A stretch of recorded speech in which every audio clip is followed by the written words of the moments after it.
Was it fate that destroyed us? Midwinter would say so. I say stuff. Dreams and portents are for old women. We make our own destiny. We are the victims of our own desires, and must take the consequences. So I can boast that whatever havoc I wreaked, at least it was all my own doing. But it was, I admit, purely by chance, that I was sitting quietly with my dear old foster mother when she found the story in the Times. Oh. Arthur Blanchard, in possession of the estate of Thorpe Ambrose in Norfolk, has died of a fever contracted after having fallen in the River Thames. Careless? His surviving heirs, that is to say his uncle Henry and son Charles, were touring the continent.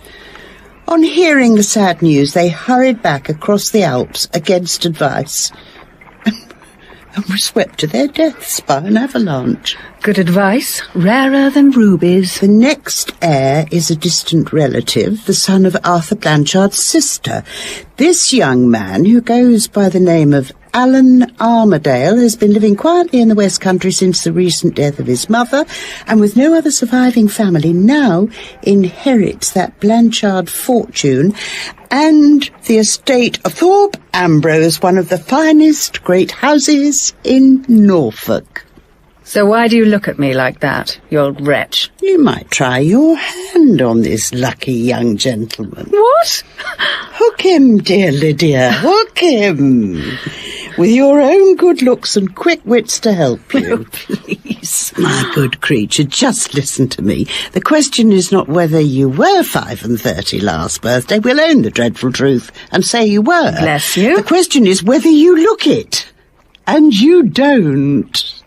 You don't look a day over 30. After all I've been through, the bare idea of marrying again makes my flesh creep. What's that against the finest house in Norfolk and a fortune to go with it? As for age, surely your own experience must have shown you that the commonest of weaknesses in young fellows of this Armadale's age is to fall in love with women older than themselves. The chances are all in your favour. Are you sure he will be quite as easy to manage as you think? My dear, with your undoubted charms. Anyway, there's only one man I care two straws about. What?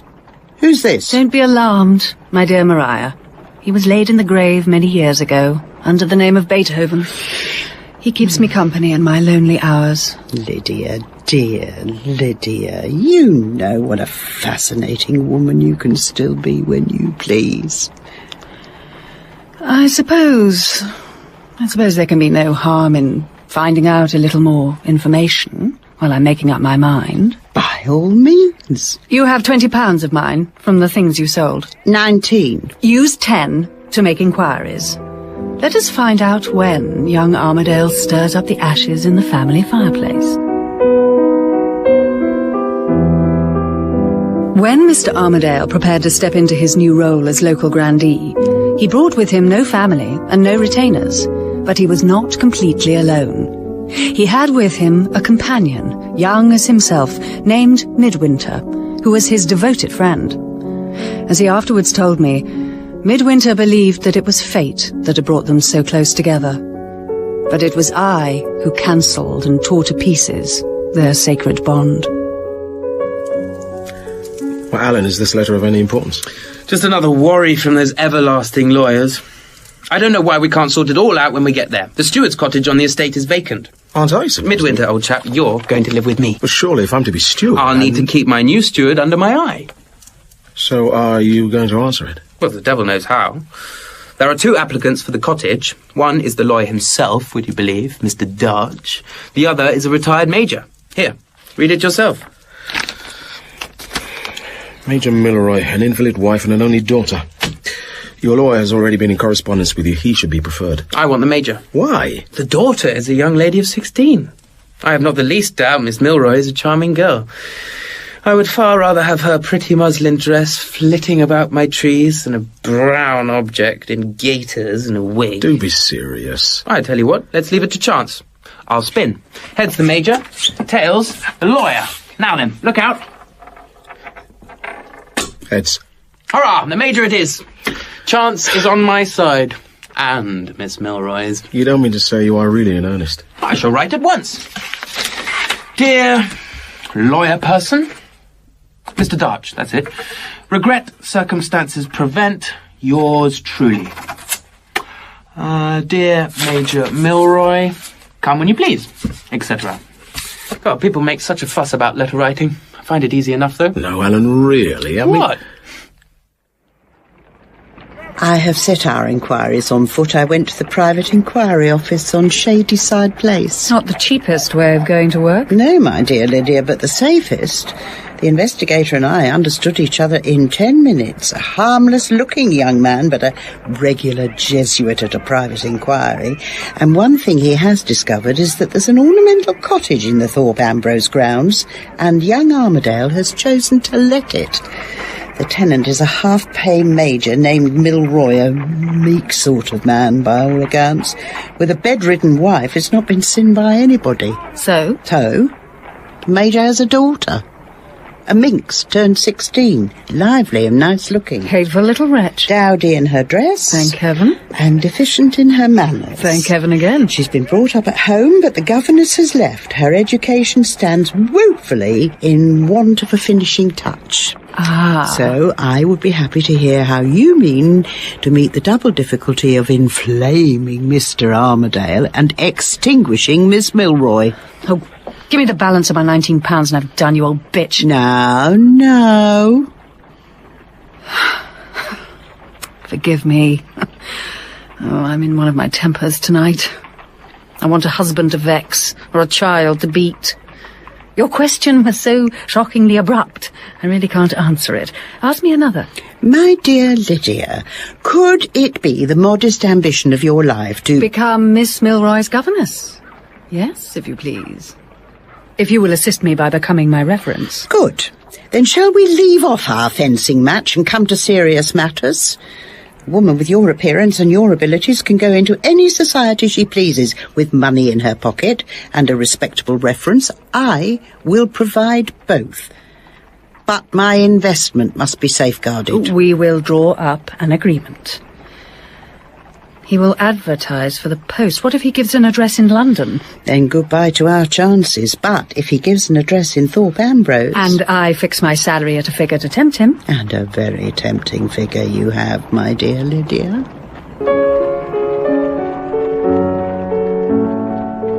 Early on the morning after his first night's rest at Thorpe Ambrose, the object of my ambitions, young Allan Armadale, rose and surveyed the magnificent prospect of his new domain with bewilderment. I wonder what room this is. Smoking room? Hang me if I can beat it into my head yet that it's all mine. Oh, hello. Sorry, sir. Dusting, sir. Don't let me startle you. Who are you? Housemaid, sir. What's your name? Susan, sir. A very pretty name and a very pretty face. Thank you, Mr. Armadale. Now, Susan, this is Mr. Midwinter. He is the new steward and my very best friend. You will take your instructions from him. Yes, sir. Do you want to keep dusting for me, Susan? If you please, sir. Then you shall stop here and be a good girl and wear smart little caps and look nice and pretty and dust the furniture, eh? Yes, sir. Now off you go. People talk of the difficulty of managing their servants. I don't know what they mean. Sure, it's not quite so easy. Now, where does this lead? Come on. Good morning, sir. Ah, who are you then? Robert, sir. I'm your valet, sir. Bother that. I'd like to put on my own clothes. I don't want you. I beg your pardon, sir. What room is this? Judging from the books, Alan, I would venture the library. Oh, yes. Yes, more in your way than mine. This is Mr. Midwinter, Robert. He is to be steward. You are all to show him as much attention as you show me. He is my dearest friend in all the world. Yes, sir. Now, how do we get out into the garden? Here, sir. I'll stay and speak to Robert. As you wish. This is pleasant. Nice shady sort of place for a cigar. Oh, don't be such a... It's no use, miss. I mustn't allow it, and I won't allow it.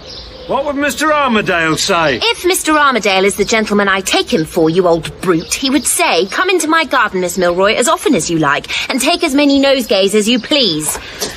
Come into my garden, Miss Milroy, and take as many nosegays as you please. Oh, it's all right. I'll pick them up. Just hold out your apron. Don't. Pray don't. I humbly bid you welcome to Thorpe Ambrose, sir. Oh, I'm so ashamed. My name is Abraham Sage. I've been employed in these grounds for more than 40 years. There. Got them all. Thank you. And I hope you'll be pleased to continue me in the place. My tongue ran away with me. Oh, Mr. Armadale, what can you think of me? I think the luckiest walk I ever took was the walk this morning that brought me here. I deserve a good scolding. I don't deserve compliments, least of all from you. Oh, yes, you do.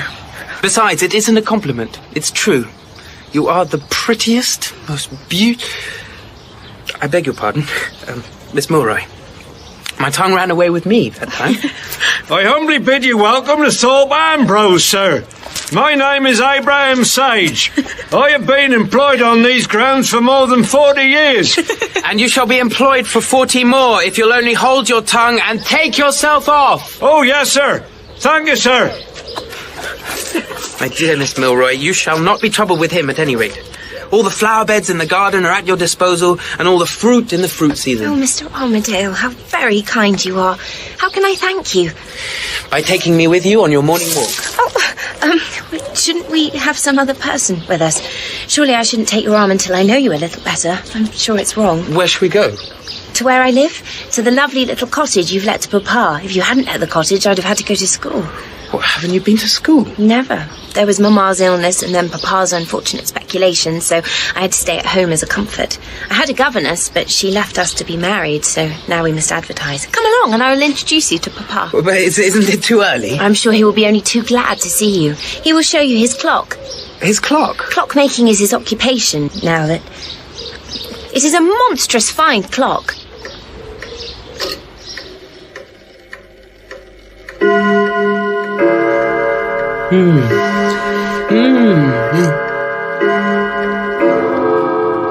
It is not quite finished, Mr. Armadale, but the work goes on, you see. Marvellous. I'm heartily glad to make your acquaintance, Mr. Armadale. Perhaps you would like to join us for breakfast? With the greatest of pleasure, if I'm not in the way. I'm sorry to hear that Mrs. Milroy is an invalid. Perhaps a strange face would not... Mrs. Milroy's illness keeps her entirely confined to her own room. I really... Will you come and make tea, my love? Yes, Papa. Papa, what is this? Our advertisement for a new governess. I've just finished it. Oh, Papa, what's this? Why do you tell them to write to Grandmamma? Because she is on the spot and can question them. But I want to see the letters myself. I'm sure some of them will be amusing. My dear Mr. Armadale... I told him all about it. Pray don't make a stranger of me, Major. Besides, I want to help in choosing which we answer. We can send the ones we prefer on to Grandmamma. Do let me alter it, Papa. We shall get no breakfast, Mr. Armadale, if I don't say yes. Then you had better let her have her way, sir. I always do. There. By letter to Thorpe Ambrose Post Office. I'm sorry, Mr. Armadale, but it is such a comfort to get all one's business off one's mind before breakfast.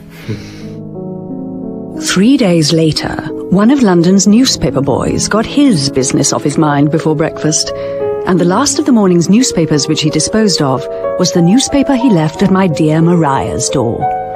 Chance? Fate? If you like.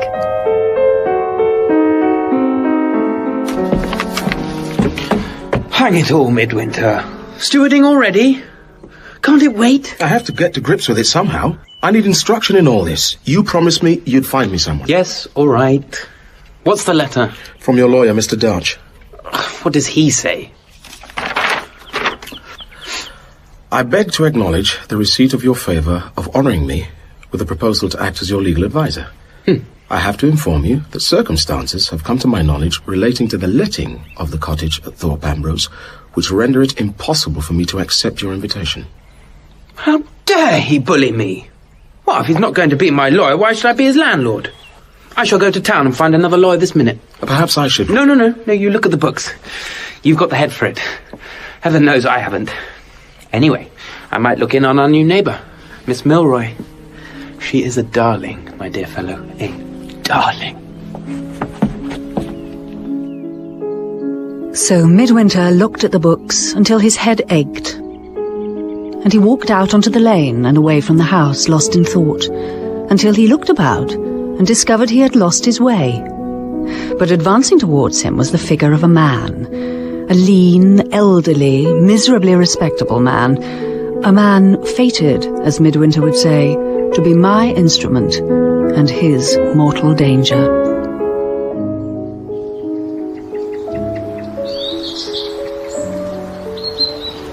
Excuse me? I beg your pardon, sir. Do you know the way to Thorpe Ambrose? I must confess I have lost it. I beg your pardon, sir. The town or the house? I beg your pardon for asking, sir, but they both go by the same name in these parts. I was not aware of it. I meant the house. Then that way, sir. And when you come to Two Roads next, please take the left one of the two. I'm sorry, I have business the other way. I mean, in the town. I should have been happy to go with you and show you. Thank you. Fine summer weather for walking, sir. You can't miss your way if you keep to the left. Thank you. Please don't mention it. I'm afraid I have detained you, sir. I wish you a pleasant walk back and... good morning. What an odd fellow. I wonder who he was.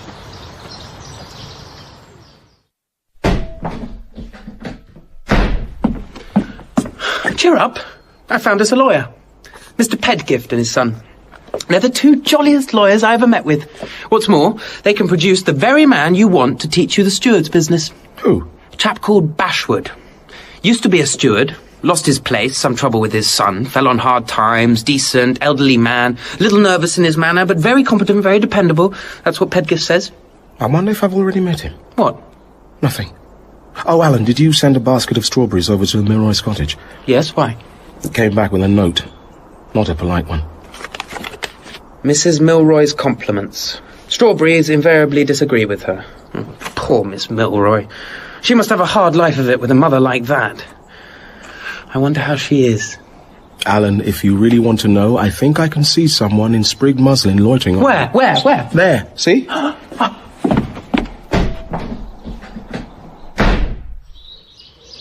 Oh, Mr. Armadale, I hoped I would meet you this morning. Did you? I have only a moment. I just heard of the manner in which Mamma received the present you so kindly sent. Will you try to excuse her? She has been miserably ill for years, and she is not always quite herself. Pray forgive, Mr. Armadale, pray do. My dear Miss Milroy, I never was the least offended. I should like to have a basket of fruit sent back every day, if only I could be sure of its bringing you out. Oh, Mr. Armadale, there really is no end to your kindness. But don't you think that it is almost time now to let go of my hand? I beg your pardon. Let me kiss it. Oh, I'm sure that's wrong. Well, I meant as an apology for holding it too long. My new governess is coming, you know. Coming already? She wrote such a nice letter, and her terms are so reasonable. So, after tomorrow, you won't be able to kiss my hand, Mr. Armadale, because I will have Miss Lydia Gwilt to take care of me. Tomorrow will be our last meeting like this. Goodbye. Till then. Goodbye.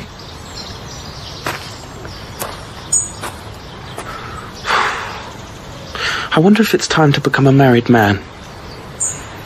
I'll take the day to consider. Alan? My dear fellow, what is it?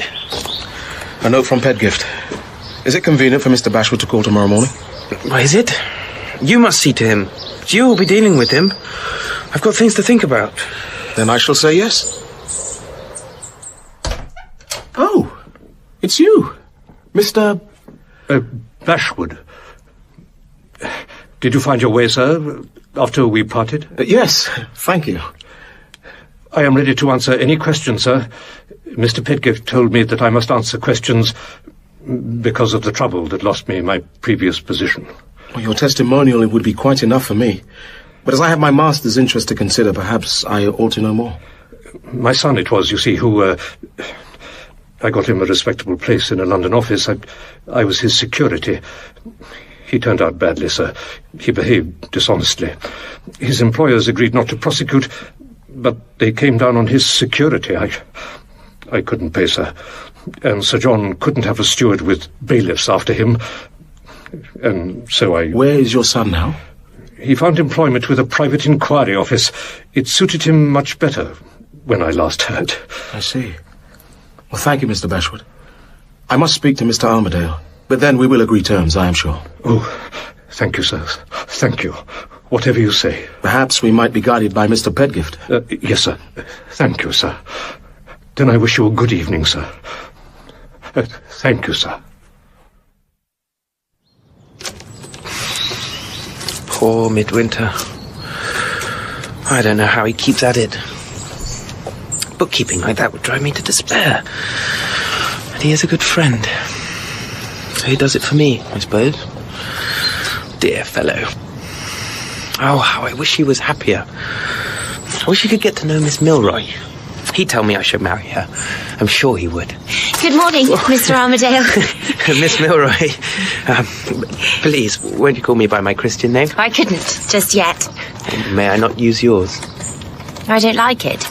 I like everything that belongs to you. I think Eleanor is a beautiful name. It doesn't fit me. Neelie is much better. Anyhow, I have another name in my head, which is much better worth talking about than mine. Well, what name is that? If I had been a man, I should so like to have been called Allan.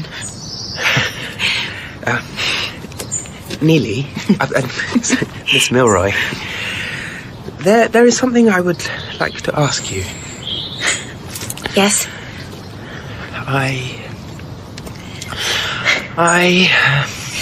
Yes? Were you thinking of somebody just now, when I came up? Yes, I was. I was thinking of somebody. I have been thinking of somebody too. If I tell you the first letter of my somebody's name, will you tell me the first letter of yours? I will tell you anything you like. Well, tell me your letter first. M is my first letter. Surnames rather than Christian, then. Beg pardon? What is your letter? A, if you will have it. How many syllables are there in your name? It's a name of 3 syllables. 3! I'm not strong in my spelling, I know, but yes, 3. How many in yours? Never mind. Well, but who are you thinking of? It is no matter. I was thinking of the first letter of the alphabet, that's all. Good day to you, Mr. Armadale. But, wait! Hang it all. What on earth did I do wrong?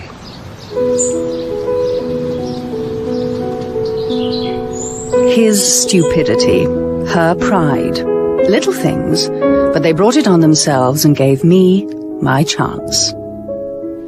The following morning, it was not Allan who went walking in the park, but Midwinter, who had risen early and was trying to clear his head of uneasy dreams. And thus it was that I first met him. Who is that man in the summer house? Is he a friend of yours, Miss Milroy? He is a friend of Mr. Armadale's. A friend of Mr. Armadale's? There's something about him. He's a black man, can't you see? Not so very black. He looks at one, sir. He looks right through. I don't know what he wants or why he is here. This is Papa's part of the garden. And I think it's great liberty to treat Papa's garden as if it were the open park. But my dear Miss Milroy, you say he is a friend of Mr. Armadale's. You could hardly express yourself more strongly if he were a perfect stranger. It's a matter of taste, Miss Gwilt, and tastes differ. I'm going back to the cottage. Very well. I beg your pardon, sir. I fear my new ward is a spoiled child. She's very young. As you have extended your walk thus far, sir, perhaps you will kindly favour me on your return by taking a message to your friend? Mr. Armadale has been so good as to invite me to see his gardens this morning, in company with Miss Milroy. Will you say that the Major permits us to accept his kind invitation? Yes. By all means. Thank you. Goodbye. Goodbye. What a very strange young man.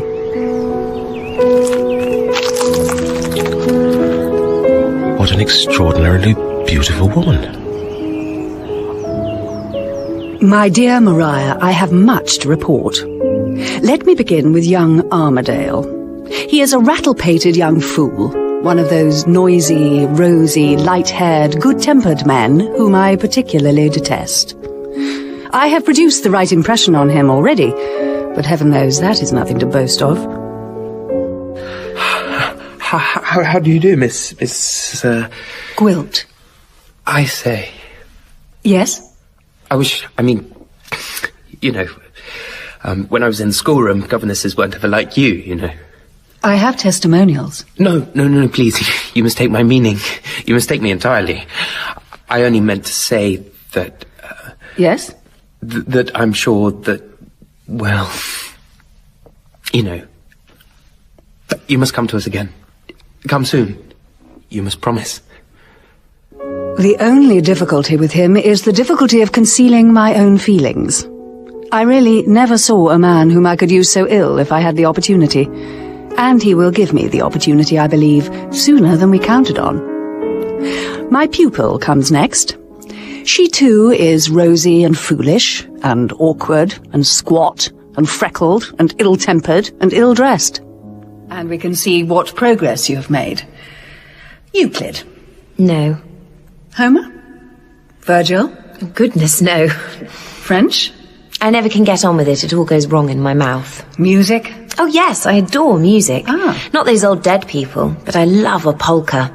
I suppose you are too old to dance now, Miss Gwilt. No fear of Miss Milroy, though she already hates me like poison, which is a great comfort.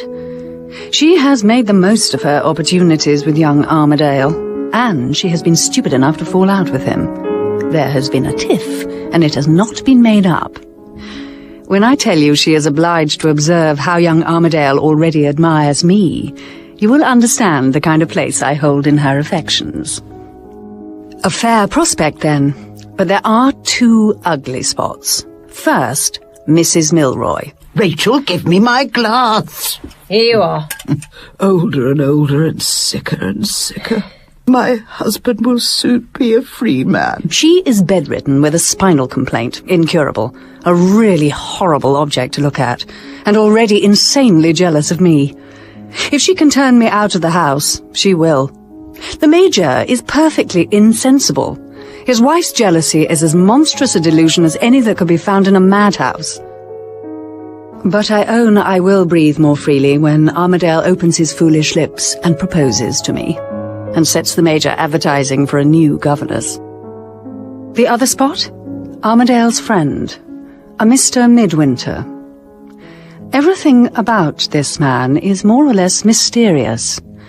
He is young and lean and active and dark, with bright black eyes which say to me plainly, we belong to a man with brains in his head, a man who hasn't always been hanging about in a country house in attendance on a fool. He has suffered something. This evening, at a little party, they made me play, and I did my best. They all crowded round to pay their compliments, my charming pupil with a face like a cat just before it spits. I say, Miss Gwilt, that sounded awfully good. Thank you, Mr. Armadale. You ought to give Miss Milroy lessons. Alas, Miss Milroy won't settle to the instrument, I fear. You could teach me. Should you like that? I would, most awfully. They said at school that I hadn't got a musical bone in my body, but I'll wager if I did, you could bring it out. I wouldn't mind trying. With you. Then we must arrange it. Just between us. We don't want to make Miss Milroy jealous. Mr. Midwinter, on the other hand, waited until it was time to go before he caught me alone on the terrace and took my hand. Miss Gwilt. Sir? I mean no disrespect. Your playing was wonderful. I have never heard anything. Sir. It moved me. Thank you. Thank you, sir. We get what we can by experience. You are Alan's age, I think. Yes. But, forgive me, you seem much older. I believe you have seen suffering. Perhaps. I do not quite see how you and Mr. Armadale fit together. I was curious, I confess. I sat him down in a little arbour and persuaded him to tell me his story. I had to persuade at some length. He is secretive by nature. But eventually I prevailed. My father died of the results of dissipation when I was still a baby. My mother, she was Barbadian, remarried soon after. So I grew up with a stepfather, Alexander Neil, writer to the Signet, Edinburgh. My first recollection of Neil is his beating me with a horsewhip. Then I remember being locked in the lumber room with bread and water, wondering what it was, that made my stepfather and mother hate the very sight of me. Why did they? 'Tis no matter. School is my next recollection. A cheap place in a lost corner of Scotland. I spare you the story of the master's cane and the boy's kicks. I ran away. The first time I was too young and foolish to conceal my name, and I was back in the school the same evening. The result taught me a lesson which I have never forgotten since. Next time I got off properly, night found me lost on the moor, lying under the lee of a great grey rock. Do you think I felt lonely? No. Not I. I was the happiest boy in Scotland, and when I woke, I found a sturdy old man with a fiddle sitting on one side of me, and 2 dancing dogs in scarlet jackets on the other. He gave me a good breakfast out of his knapsack, and took me along with him. Who was this man? A half-bred gypsy, a drunkard, a thief. He taught me to throw somersaults and to sing songs to his fiddle. We toured the fairs. I liked the life. The dogs and I lived together, ate and drank and slept together. Many is the hard day's dancing we did together, and we whimpered together when he beat us. He beat you? Seldom when he was sober, but it diverted him when he was drunk. He died drunk. How? I had been 2 years in his service. We were out on the moor. He had been drinking harder than usual. He hit me so hard that he toppled over and fell with his face in a puddle. We thought he was fainting, but we ventured up at last. And when I got him on his back, he was dead. I took his fiddle and his stick, and we went away and left him. But the dogs and I did badly after he left. One of them was stolen, and the other was shot. I took a job with a bookseller. I found it because he was a miser and offered only starvation wages. Can you guess what made the life endurable? You read his stock. Just so. Books saved me. And then? Then I found work as an usher in a boys' school. But soon after I took the post, I fell ill with typhus. And they turned me off because of the risk of contagion. What did you do? I wandered. I was found by labourers, and they took me to an inn. And there, Allan took charge of me, and nursed me, and showed me kindness, more kindness than I have ever known, and I have loved him for it ever since. I would lay my life down for him. I often dream that he is in some fatal danger, and that I must save him. So here I am, my dear Maria, with Mr. Midwinter and his strange life on one side, and Mrs. Milroy and her jealous fantasies on the other. And in the middle... No, Mr. Armadale. Hold your wrists a little higher. Here.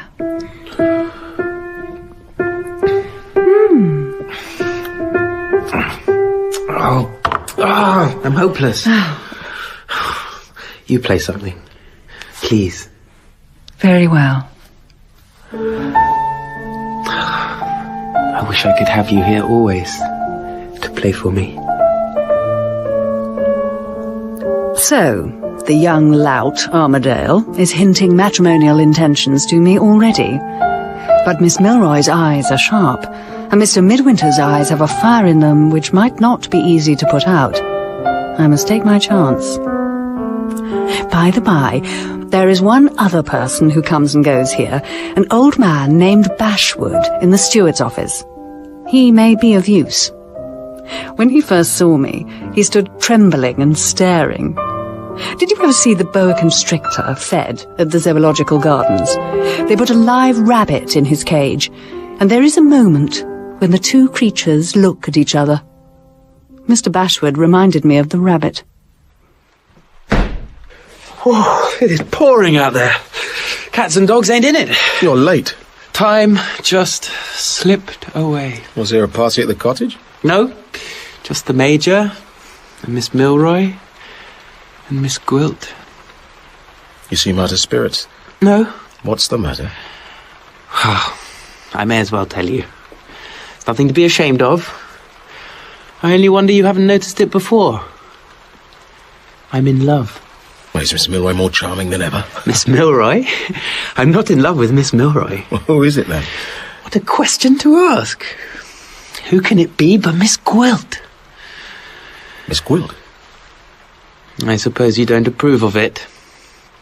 Well, it's too late to make objections. I'm in love with her. A fortnight ago you were in love with Miss Milroy. Well, mere flirtation. It's different this time. So you don't approve of the thing? Do you object to her being only a governess? No. I can't honestly say it would stand in the way with me. A governess is a lady who is not rich, and a duchess is a lady who is not poor, and that's all the difference I acknowledge.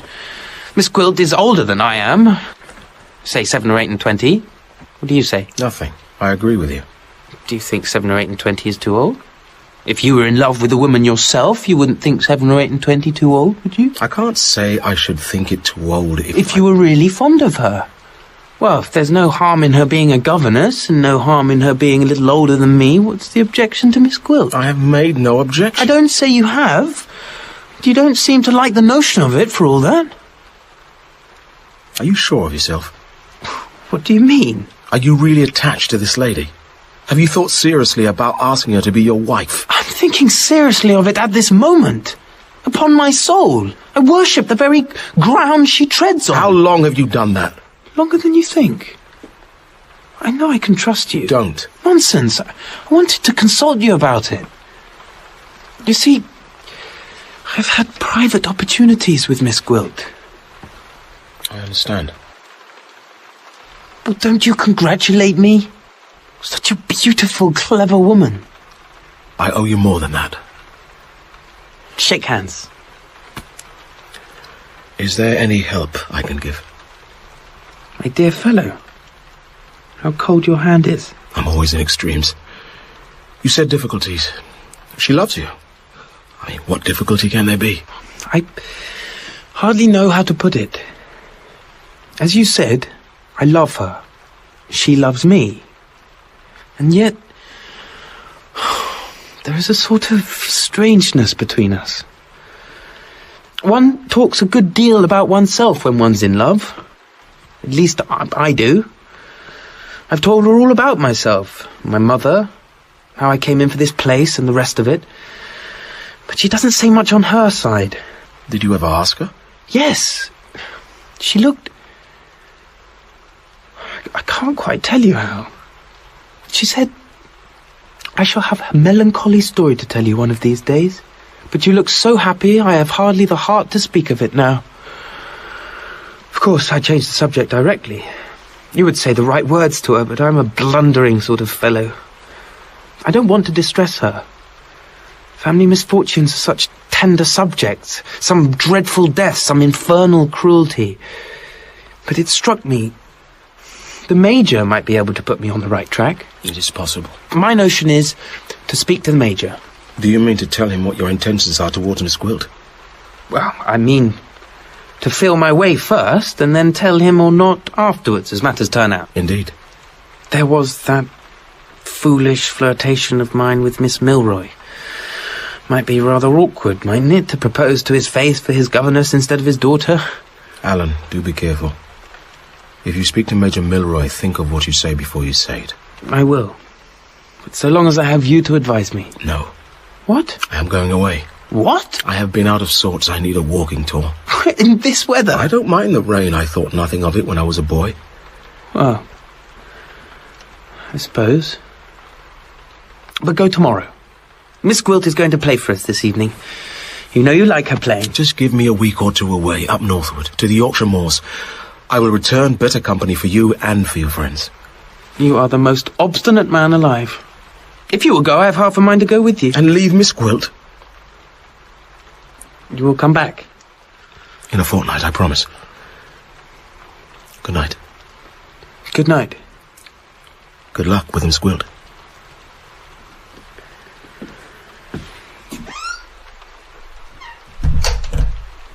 He gets stranger and stranger. Poor fellow.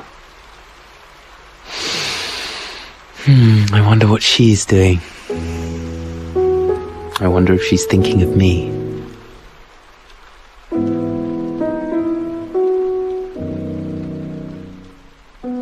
I was thinking of him. I was thinking that with one more private interview to coax him to a declaration, he and his fortune would be mine.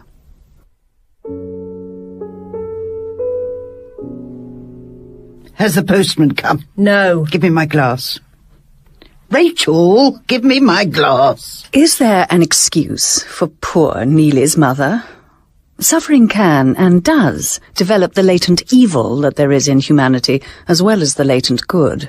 Red hair and a padded figure and a ballet girl's walk and a pickpocket's fingers.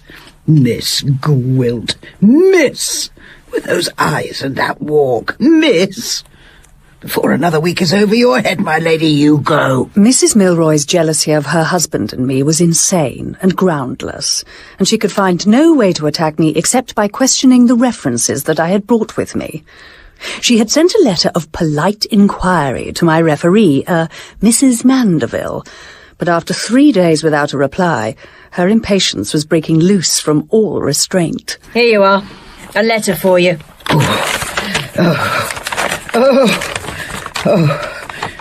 Mrs. Mandeville not to be found here, gone away, no forwarding address.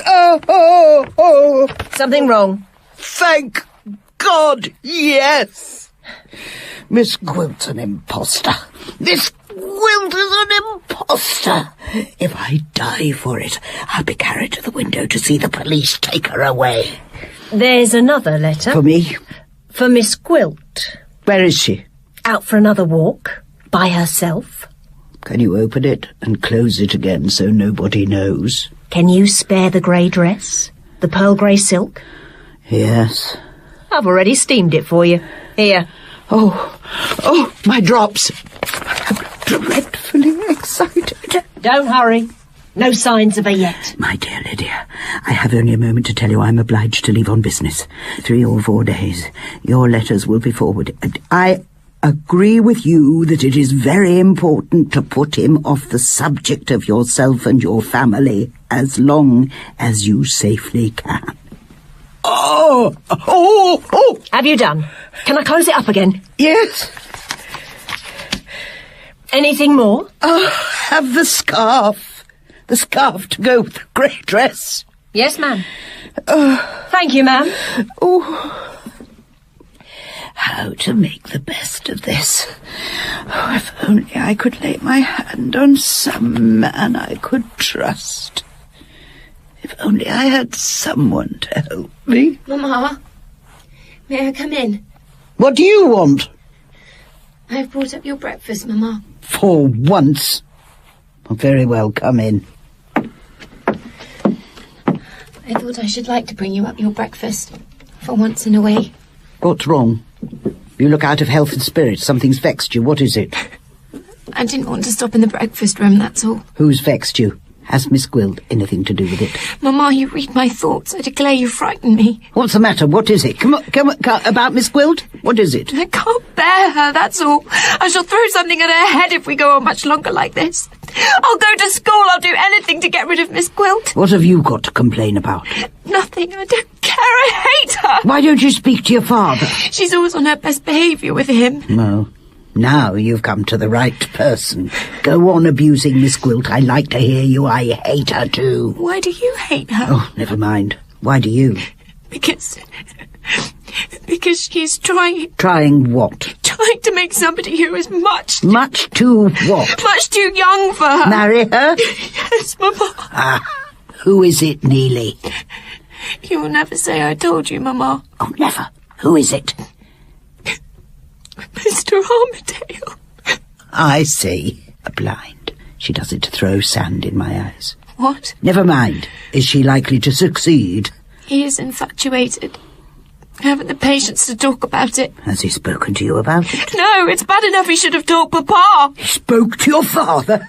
What did he say? He said that he was very much interested in Miss Gwilt. He wanted to know if Papa could tell him anything about Miss Gwilt's family misfortunes. What? Oh! Mr. Armadale said that! Mamma, you frighten me. Are you ill? It's nothing. Oh, my nerves. I've got her! I really got her at last! Shall I go, Mamma? No. What did your father say? He just said she gave him a perfectly satisfactory reference and warned Mr. Armadale to be more delicate next time, that's all.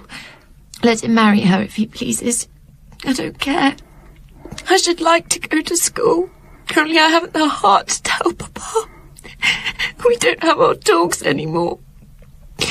Would you mind breaking it to him, Mamma? Yes, you're a good girl. You shall go to school. Go and get Rachel now, go on. Yes, Mamma. They may believe her, but it's all a blind. It's my husband she wants. She shan't deceive me. Rachel! Yes. Prop me up. Give me my writing desk. You're too excited to write. Give me the desk. I want you to take a letter to the great house. I'm going to send a note to Mr. Armadale. What for? Because of this letter. This letter I sent to Mrs. Mandeville to inquire about Miss Gwilt's reference, which was returned. Mrs. Mandeville gone away. Yes, so? I'm going to send Mr. Armadale after her. He wants to find out about her family circumstances. He can go to Mrs. Mandeville. She will make it all clear. My dear Maria, things are going wrong here, and Miss Milroy is at the bottom of it. She had a long confabulation with her mother this morning, and at the end of it, the nurse slipped out with a note to the great house, and this has been followed by young Armadale's departure for London, despite an appointment with me for tomorrow morning. The girl is evidently going to make a fight of it. I am not nervous or discouraged. I am very close to achieving all that we hoped. Only get back to London. I may have need of your assistance.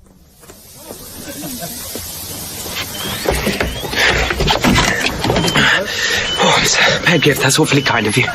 I'll see to the luggage, Mr. Armadale. You get yourself comfortable. Thank you. I have some business to settle in London.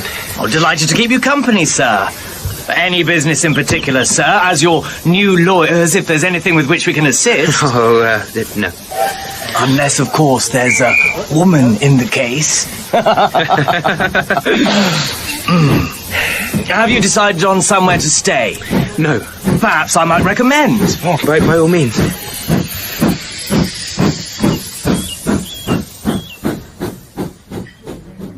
And then the savoury. Yes, sir. As to the wine, William, my champagne, and then the claret with the blue seal, and then the playbills and the evening papers, just as usual. Yes, sir. Mr. Armadale. What? Oh, yes. Thank you. Did you settle your business, sir? I only ask in case I can be of any use. Something has happened, Mr. Pedgift. I don't know what to make of it. I should like to have your opinion. If you will excuse me not entering into all the particulars. Sketch it in outline, sir. The merest hint will do. Well, I had a person to inquire after. I went to see a lady, a Mrs. Mandeville of Kingsdown Crescent in Bayswater. And when I asked for her, the servant said she had gone away without leaving a forwarding address. What do you think of that?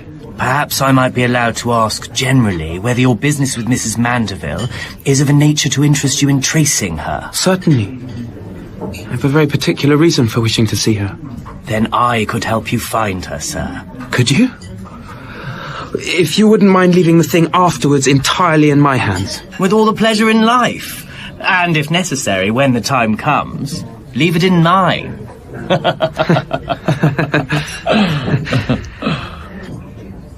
And the next morning, the indefatigable Pedgift was on the scene with his client at Kingsdown Crescent. What did they say? It's a lodging house. Lodger Mrs. Mandeville has gone. Not a farthing unpaid. Went away in a cab. Well, then, what do we do? We go to the cab stand.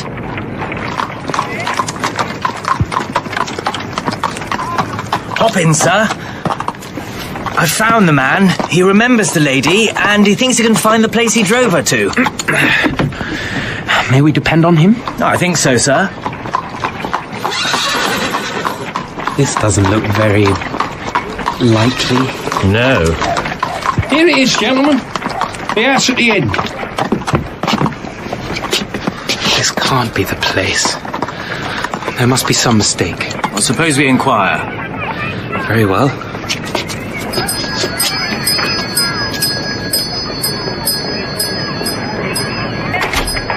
What do you want? Good morning, mademoiselle. Is Mrs. Mandeville at home? No person of that name is known here.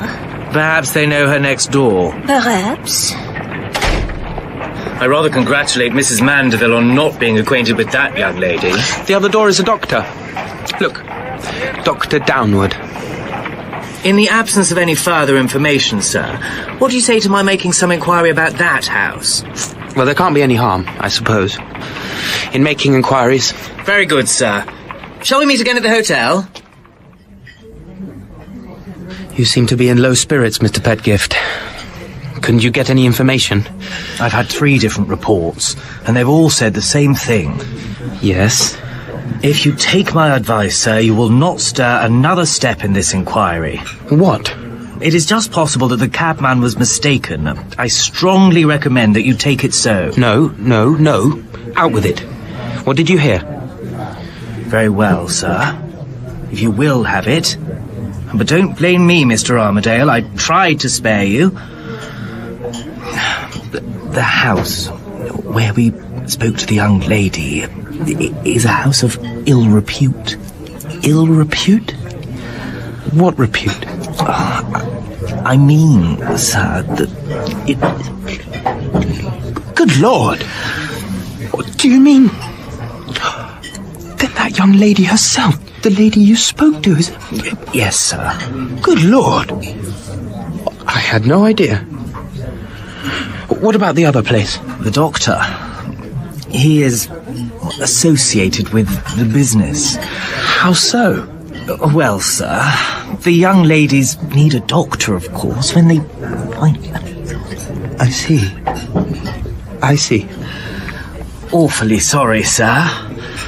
Where is that champagne? Oh, poor Miss Gwilt. There is something wrong about her after all. Something not respectable. I shan't go back to Thorpe Ambrose just now.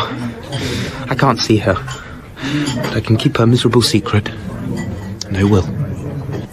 I will write to Mrs. Milroy and tell her that I can't proceed in the matter. But Mrs. Milroy sprang her trap. Her letter came by return of post. It is quite impossible that I can allow the matter to rest where you have left it. I consider it my duty to my daughter to have this very unpleasant matter cleared up.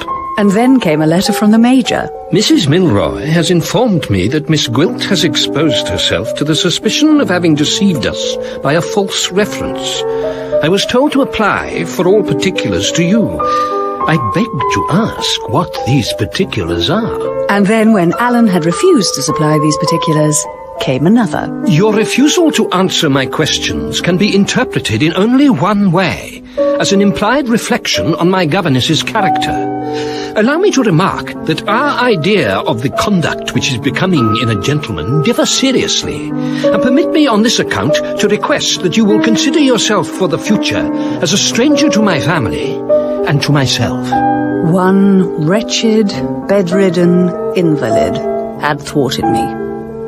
Her mind was crooked as her spine, but I had to admire her, and then be even with her.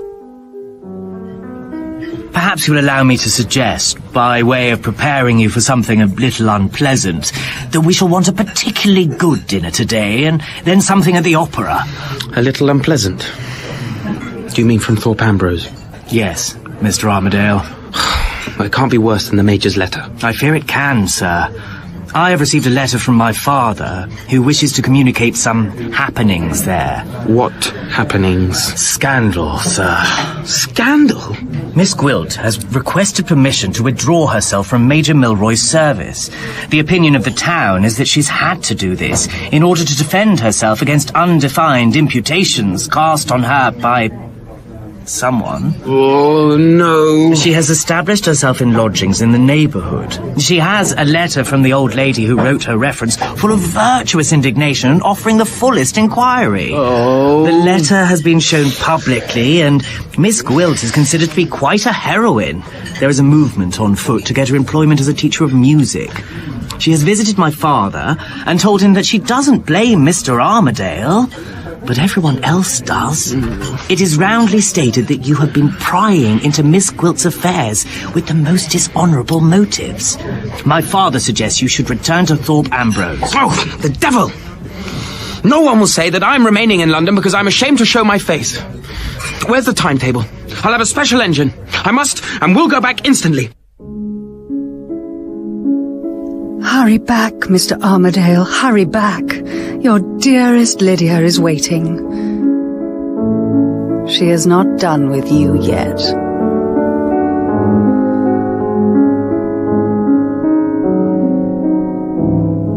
In Armdale, by Wilkie Collins, Lydia Gwilt was played by Lucy Robinson, Allan Armadale, Alex Robertson, Midwinter, Ray Fearon, Neelie, Perdita Avery, Maria and Mrs. Milroy, Carol Macready, Bashwood and Sage, Richard Durden, the Major and Cabby, Sean Baker, Susan and Rachel, Rebecca Saire, and Pedgift Jr. and Robert, Grant Gillespie. It was directed by Clive Brill and was a Pacificus production for BBC Radio 4.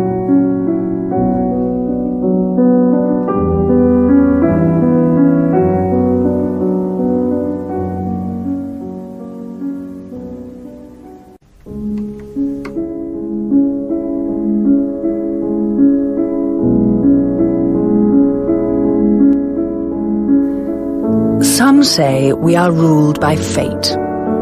I say fate needs a helping hand, which is why, in order to ensnare foolish Mr. Armadale and make sure of his substantial fortune, I had taken the post of governess to his young neighbour, Miss Milroy, and easily thwarted her own designs on Mr. Armadale by replacing her in his affections. And when Miss Milroy's mother discovered that I was not entirely what I seemed, I had left that post, winning the sympathy of all for a woman driven from her position by innuendo and gossip, and lingering obstinately in the neighbourhood. How else could I charm Mr. Armadale with my explanations? Especially as his far more intelligent friend, the strange and fascinating Mr. Midwinter, was safely out of the way, and Miss Milroy was sulking in her tent, or at least her bedroom, and Mr. Armadale was left to face his own troubles, with no one to help him but the local lawyer. Mr. Pedgift, sir. I want to talk to you about how I am to meet the lies that are being told of me here. Point me out the man who says I have been prying into Miss Gwilt's affairs with dishonourable motives, and I'll horsewhip him publicly. You can horsewhip a man, sir, but you can't horsewhip a neighbourhood. We may fight our battle without borrowing our weapons of the coachman, if you please. How? How am I to contradict the infamous things they say of me? By proving to the whole neighbourhood, Mr. Armadale, what I firmly believe to be the truth. That the pet object of the public protection is an adventuress of the worst class. An undeniably dangerous and worthless woman. In plainer English still, sir. By employing time enough and money enough to discover the truth about Miss Gwilt. Excuse me, sir. I thought I told you I was not to be interrupted. Let us, sir. The person waits for an answer. Well, who can it be? Miss Gwilt?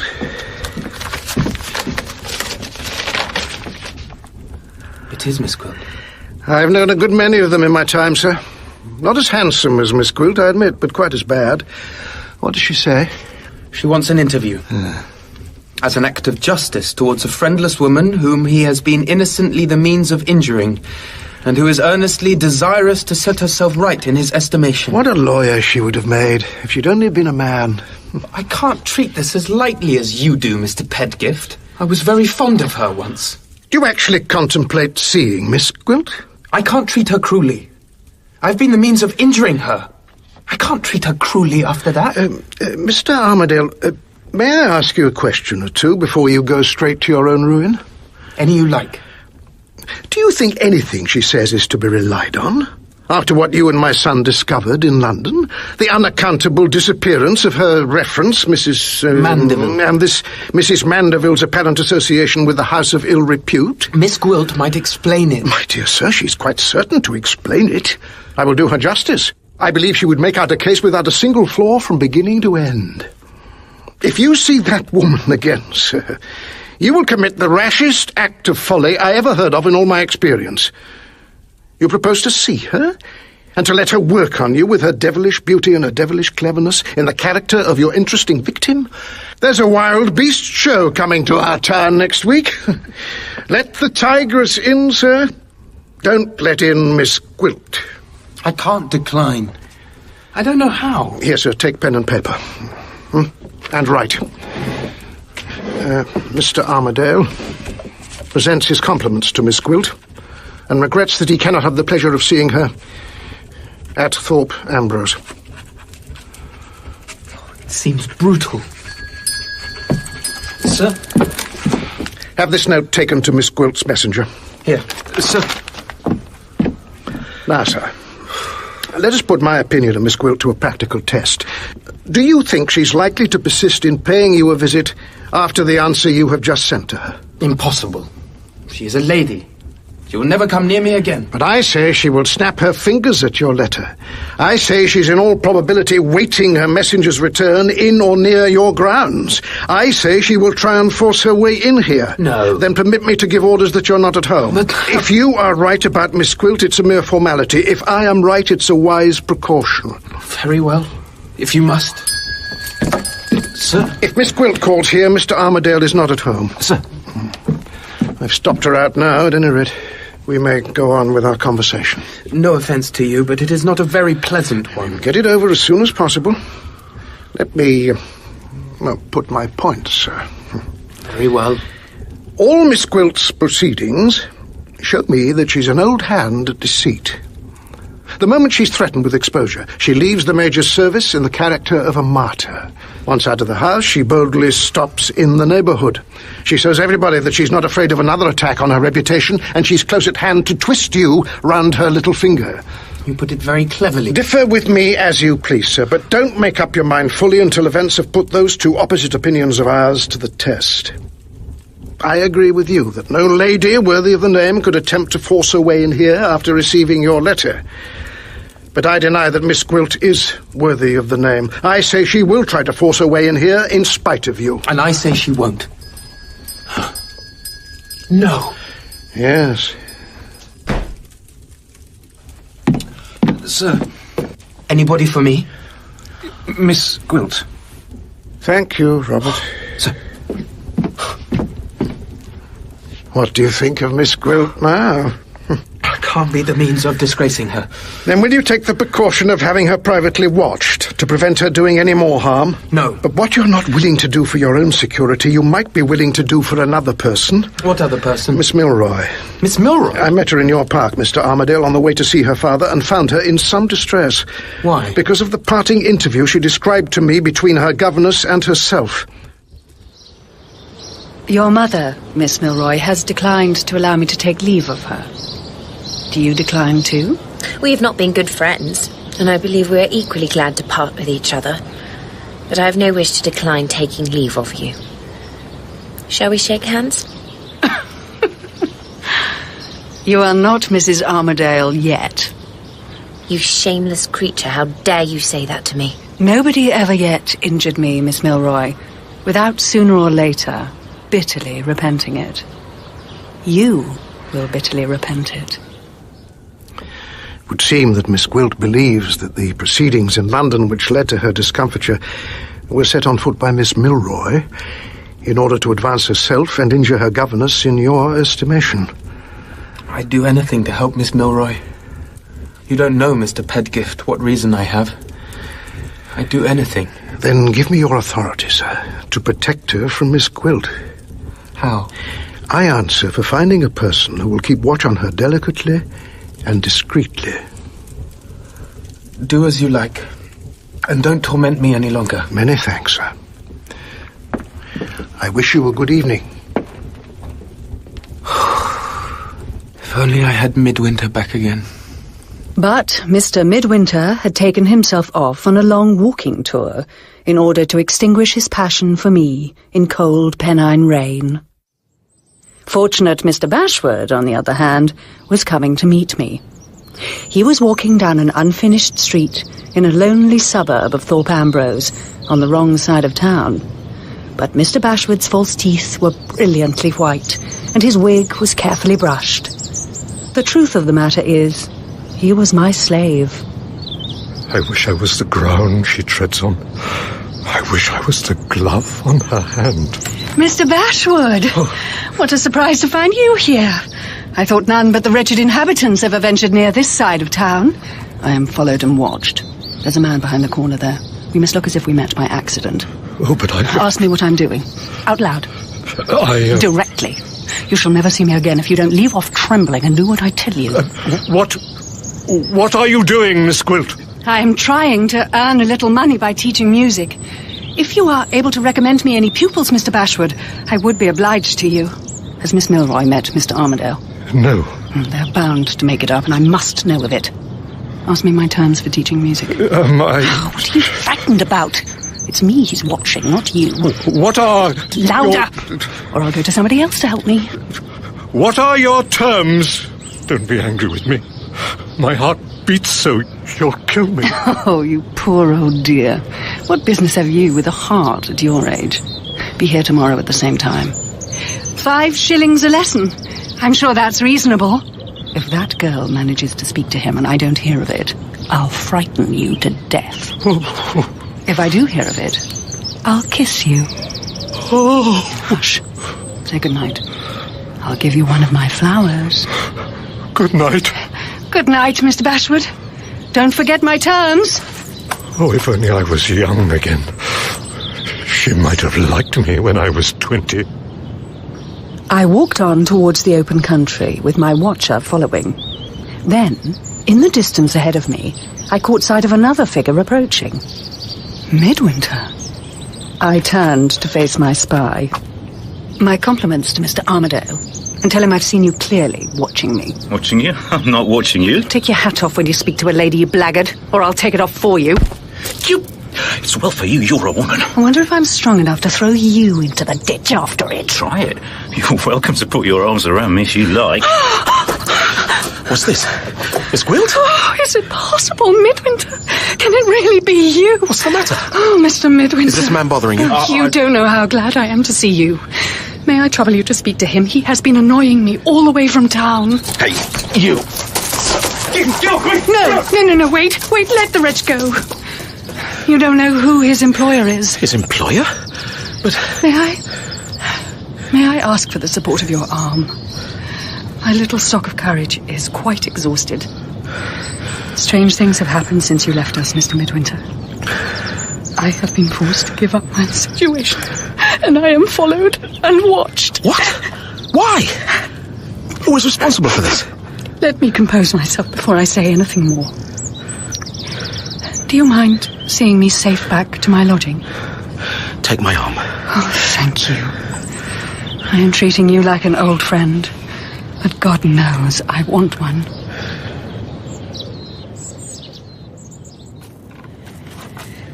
I have taken refuge here. Here? This part of town is... It's clean and quiet. I am too poor to want or expect more. Thank you for accompanying me. We must say goodbye. Very well. Unless you'd like to come in and rest a little. I'm so grateful. Do you think there's any harm in my offering you a cup of tea? No, not at all. Very well. Just the urn, John, and another cup and saucer. Yes, miss. And then I won't trouble you any more tonight. No trouble, miss. How good people are to me. Now, I won't go into my room and make myself smart. You shall just take me as I am. Women are not all coquettes. Oh, please do sit down, Mr. Midwinter. Thank you. You seem anxious. I am very anxious to hear what has happened since I've been away. But I'm still more anxious not to distress you by speaking of a painful subject. I have avoided it for your sake. But you will hear it from others if you don't hear about it from me, and you ought to know why you found me in that strange situation. Pray remember one thing to begin with. I don't blame your friend, Mr. Armadale. Do you mean to say that Allan is... Don't be angry with me for telling the truth. Your friend is answerable, but innocently so. He is the victim of his position. I am the victim of Miss Milroy's determination to marry him. Miss Milroy? But Allan himself told me that... That I was the object of his admiration? Yes. Oh, poor fellow. He admires everybody. I am guilty of the vanity of having let him admire me. But I did not reciprocate. I don't undervalue his many admirable qualities, but a woman's heart is not to be commanded. I have been guilty of the vanity of letting Mr. Armadale admire me, and I have suffered for it. If there had been any confidence between Miss Milroy and me... But no, she disliked me from the first. She took her own jealous view and set out to destroy my position and force me from the house. How? How is Allan involved in all this? How I like your anxiety for your friend. I would give all the little beauty I possess if I could only find such a friend as Mr. Armadale has found in you. I never shall. I can only tell you how your friend is concerned in my misfortunes by telling you something first about myself. I am the victim of sad domestic circumstances. I have a horror of alluding to them among strangers, but my silence exposes me to misinterpretation. There is no one who has better reason to understand and respect your silence than I have. I knew it. I knew it when you told me of your own sufferings. I knew it before you told me. Strange sympathy. Is it too warm in here for you, Mr. Midwinter? Shall I open a window? No, please. Do go on with your story. At Miss Milroy's suggestion, private inquiries were addressed to the lady who was my reference. Mr. Armadale's simplicity was imposed on, and he became the means by which those inquiries were made. Allan! No. Please make allowances for him, as I do. He failed to find my reference at the address given, and this excited all sorts of suspicions. Major Milroy showed me a correspondence between Mr. Armadale and himself. I couldn't defend myself against mere imputations. My pride got the better of me, and I left the place. How dare they? No, don't let it distress you. The ladies in the neighbourhood have overwhelmed me with kindness. I have the prospect of pupils to teach. No, the only complaint I have to make is that Mr. Armadale has declined to see me and to let me set myself right in his estimation. He persists in suspecting me, and it is he who is having me watched. Oh, Mr. Midwinter, don't hate me for telling you what you must know. The man you saw persecuting me tonight was only earning his money, after all, as Mr. Armadale's spy. I can't believe it. There must be a mistake. I beg your pardon, Miss Gwilt. Pray don't think I doubt you. I only say there is some dreadful mistake. He's incapable of such meanness. Some scoundrel has been taking advantage of him. Let me go and clear it up at once. I can't bear to think of it. I can't even enjoy the pleasure of being here with you. Oh, I'm sure you understand me after what you have said. I feel so for you. Oh, please, Mr. Midwinter. I would only kiss your hand. Oh, spare me. I am so friendless. I am so completely at your mercy. Forgive me. You are the most generous of living men. I will believe what you tell me to believe. Go. For both our sakes, go. But promise me you'll come back. I promise.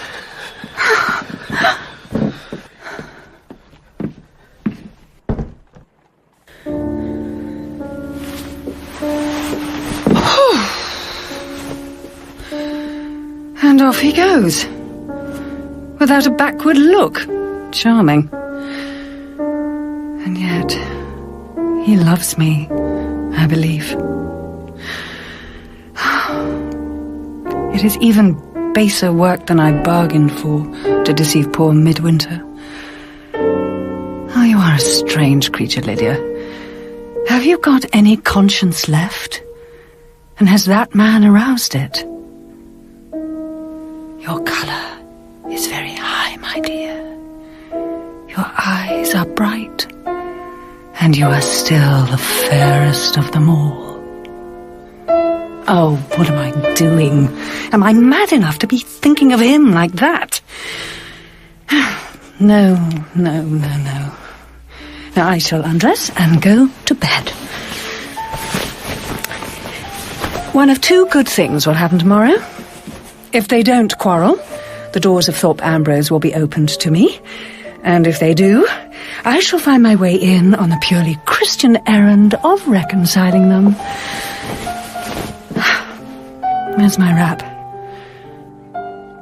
Imagine if Mr. Midwinter saw me like this. Midwinter. I don't believe in his name to begin with.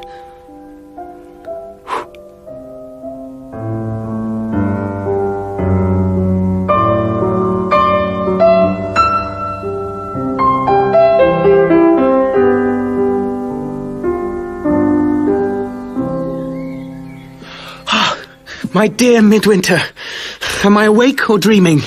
Have you sprung out of the ground or dropped from the clouds? I have just returned. My dear fellow, you haven't the least notion what things have happened. What an awful scrape I'm in at this very moment. I have heard more than you suppose. What? The dreadful mess I'm in with Miss Gwilt. The row with the Major. The scandal in the neighbourhood. Yes, I have heard it all. Good heavens. Have you been in the coffee room at the hotel? Have you met Pedgift? No. How could you possibly have heard about me and Miss Gwilt? She told me herself. Oh. I wish you had heard my story first. Where did you meet her? Before I answer that question, I want to ask you something, Allan. Is it really true that you are in some way concerned in Miss Gwilt's leaving Major Milroy's service? It's rather a long story. It requires what I'm rather a bad hand at. It requires an explanation. I'm sorry to hear it. You haven't heard the particulars yet? I think I can anticipate them. We had some talk before I went away about some delicate questions which you proposed putting to Major Milroy. I remember I warned you. Should I be guessing right if I guess that those questions have led you into a false position? Is it true that any mischief has been innocently done? Yes. It is only doing me justice to say that. Then, if you have not willingly been the means of depriving Miss Gwilt of her situation, I think we need say no more. But I have another question. A question that has been forced on me by what I saw with my own eyes. You're not like yourself, Midwinter. What is it? What's the matter? You asked me just now where I met with Miss Gwilt. I met her on my way here on the high road. She asked me to protect her from a man who was following her.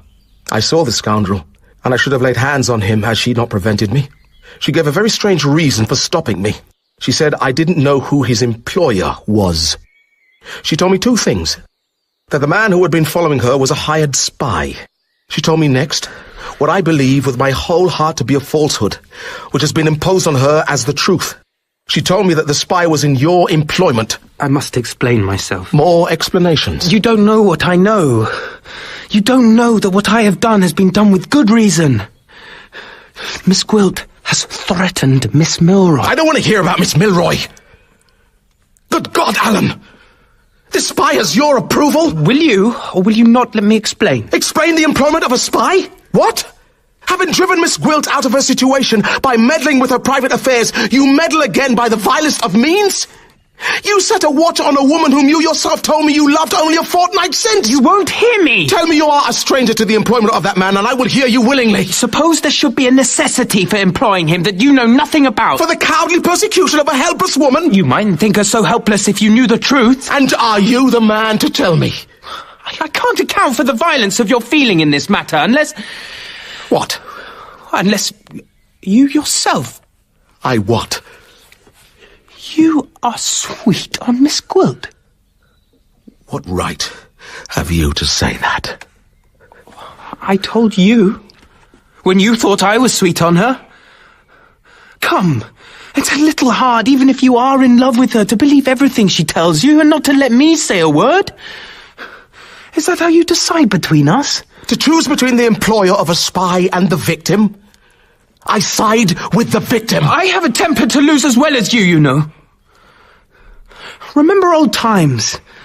Give me your hand, before it's too late. No! I should never have come back. I was warned there would be fatal consequences, but I never thought you would be their instrument.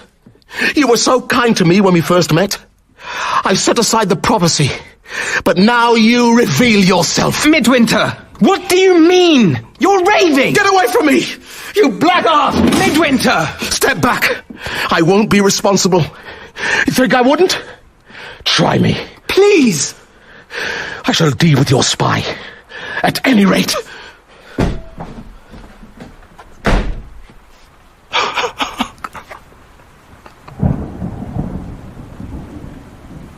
Poor, silly Allan Armadale. Picture him, sitting on a bench, hiding his face in his hands. The self-control which he has bravely preserved fails him at last in his friendless solitude, now that Midwinter, like the rest, has turned against him.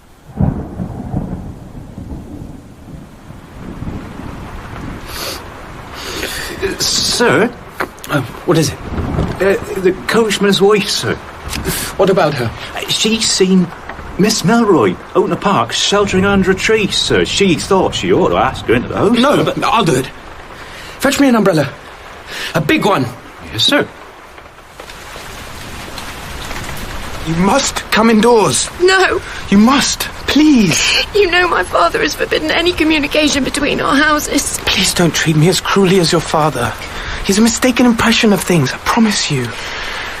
But in any case, you're going to get soaked. Anyway, I can't come in because you have behaved very badly to me. You don't deserve that I should even speak to you. I shouldn't speak to you ever again. Miss Milroy, please don't cry. I have behaved very badly, but I've been punished for it. Everyone has turned against me. My dearest friend just this morning. There's not a living creature to say a friendly word to me. I'm so lonely and miserable. I want you to forgive me.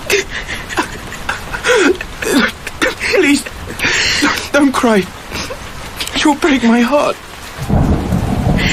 That creature is responsible for all this. I admired her once, I admit.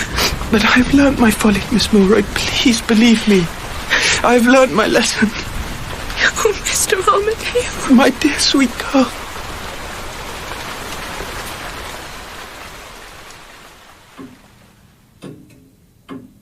Mr. Pedgift, the person who has been hired to watch Miss Gwilt must be dismissed instantly. May I know the reason for this change of purpose, sir? I've talked the matter over with my old friend, Mr. Midwinter. He's convinced me that there is no necessity for it.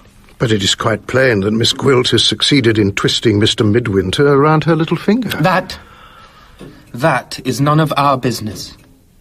Have you then, sir, given up all thought of protecting Miss Milroy? I have my own plan for protecting her. Circumstances are altered in that quarter. Ah, I see. Then you won't be interested in my next proposal.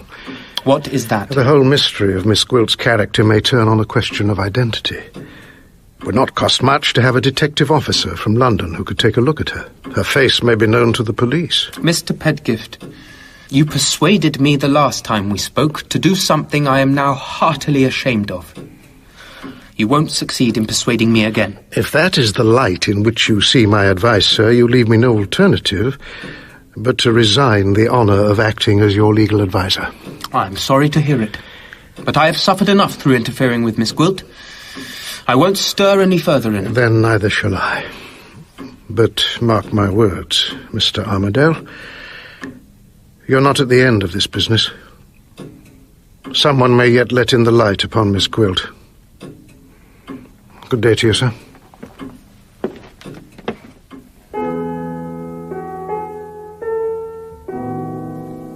After the thunderstorm, I didn't go out.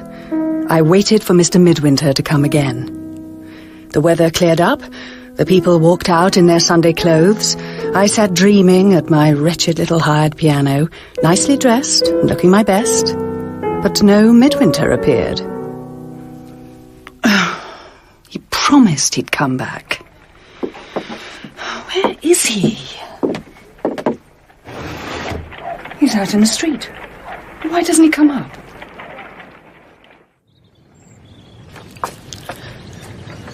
You said you'd come and see me. Miss Gwilt. Why didn't you come up? We can't talk properly here. I must be careful of my reputation now, Mr. Midwinter. I ask your pardon for having doubted what you told me. I give it freely. Mr. Armadale confirmed what you said by his own lips. We have quarrelled. I have parted from him. Oh, I am very sorry to hear it. You must be reconciled. No. I must leave Thorpe Ambrose. Huh? I must leave England. What? Why? There are reasons. I have been warned. That's why I couldn't come up and see you. I felt that if I did, fatal consequences would come of it for me and for Allan. What do you mean? I don't want to go, but I must. I must force myself away. I love you. I love you with the first love I have ever known. The last I shall ever feel. But I must go. Why? Midwinter! And off he goes again. What on earth? I am in a perfect fever of curiosity to know what on earth he means. Why, if he comes back and lets me fascinate him, should there be fatal consequences for him, or for the hateful lout with the noble fortune? How could he go like that? Would he really take himself off, never to return? Why?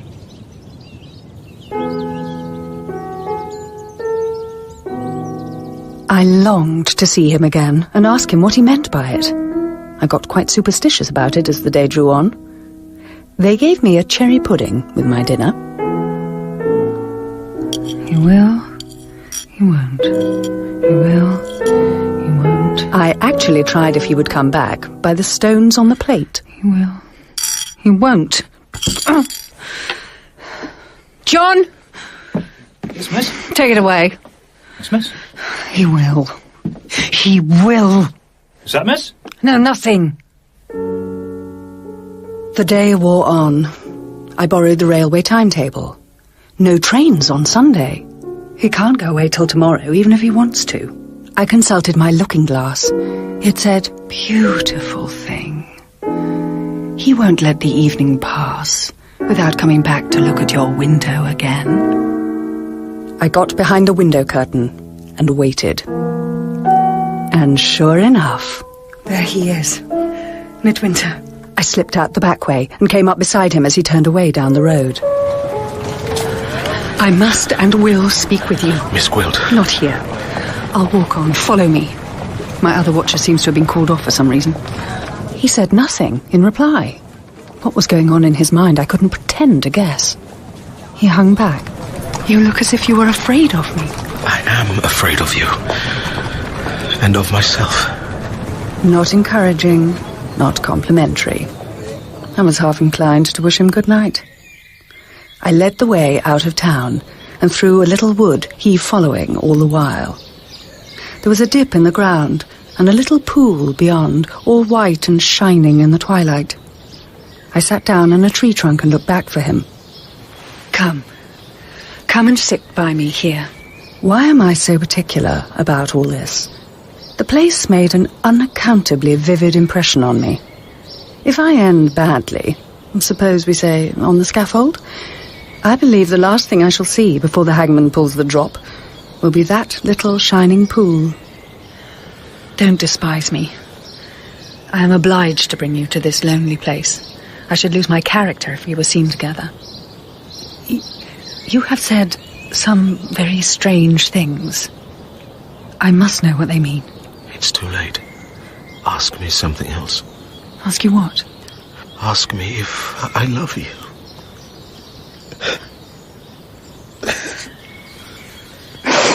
Oh dear, how old I felt while he sobbed his heart out on my breast. My hand lifted somehow, and my fingers twined themselves softly in his hair. Horrible recollections came back to me of other times, other men, and made me shudder as I touched him. Yet I did it. What fools women are. I don't believe you love me. You frighten me with mysteries. What did you mean by saying it would be fatal to Mr. Armadale if you came back? What danger can there be? I am so grieved to have frightened you. I hardly know what I am saying. My mind is miserably disturbed. I can't sleep. Pray forgive me. Oh, I'm not angry. I have nothing to forgive. We are both imprudent. We are both unhappy. Do you really love me? If only you knew. kiss me. No. No, I am just a woman who has taken your fancy. Be my wife. Marry me. Marry you? Under what name, Mr. Midwinter? Don't expect me to believe that Midwinter is your real name. No. What is your name, then? Huh? What, no confidence? No confidence in the woman you have just asked to be your wife? If I tell you my name, I must tell you more. It is a dreadful story. I'm not afraid. It must be a secret. Very well. I can't. I love you. I love you.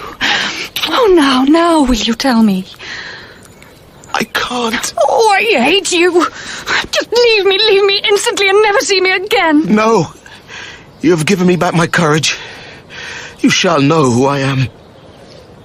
In the silence and the dusk, he took me in his arms again and told me who he was. My name is Armadale. What? How? How are there two Armadales? Yes. Allan is called Armadale, and so am I. But he doesn't know. What do you mean? Why doesn't he know? Because it is a terrible thing. I only found out the whole story myself a little while ago. My father and Allan's father were enemies, but they had the same name. How did they? Because my father was made the heir to the Armdale estates in the West Indies by his godfather, and so took the name and lived there.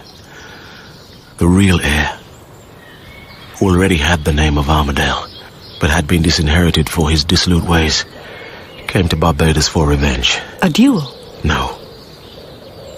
He stole my father's fiancée, a Miss Blanchard, as she was. Allan's mother? Yes. And for that, my father murdered him. How? Drowned him. My father murdered Allan's father. It was thought to be an accident, but it was murder. Two men called Armdale, and one killed the other. Do you see? Yes, but... Both men fathered sons. The Allan you know was born soon after his father was killed.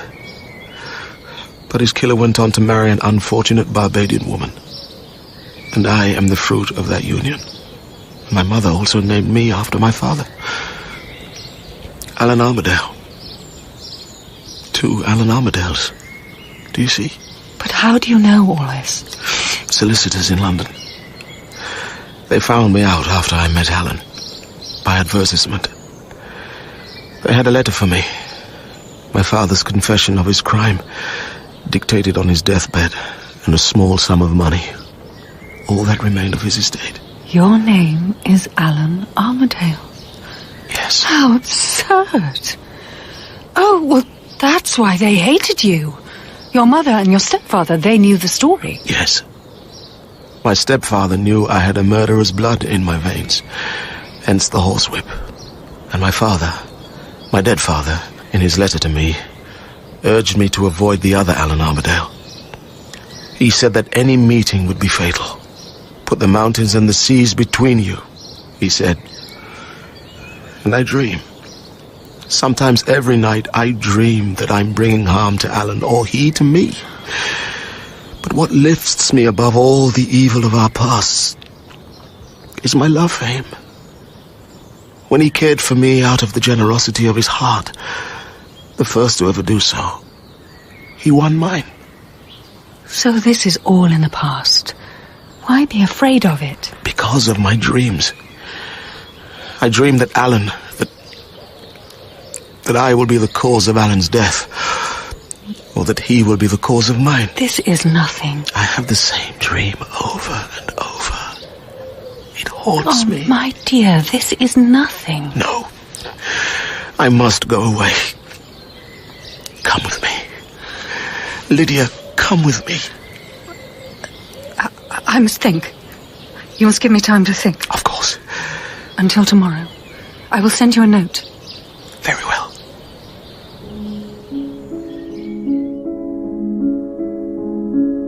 So, there are two Allan Armadales, both unmarried. The light-haired Armadale, who offers the woman who marries him 8,000 a year while he lives, who must and shall marry me for that reason, and the dark-haired, dark-skinned Allan Armadale, who calls himself Midwinter, who has a poor little income which might perhaps pay his wife's milliner, who has just left me believing that I mean to marry him, and whom I might have loved once, before I was the woman I am now. And Allan the Fair doesn't know that Allan the Dark is his namesake, because the father of Allan the Dark murdered the father of Allan the Fair, and murder should be kept secret. And Allan the Dark dreams of death. Death for his friend, or himself. It is late. If it was 10 years since, and I had married Midwinter for love, I might be going tiptoe to visit the nursery and a last look at my children sleeping. I wonder whether I should have loved children, if I'd ever had any. I wonder if Beethoven will say anything. I shall summon him. Have I nerve enough? Or will he send me shuddering with mystery and terror?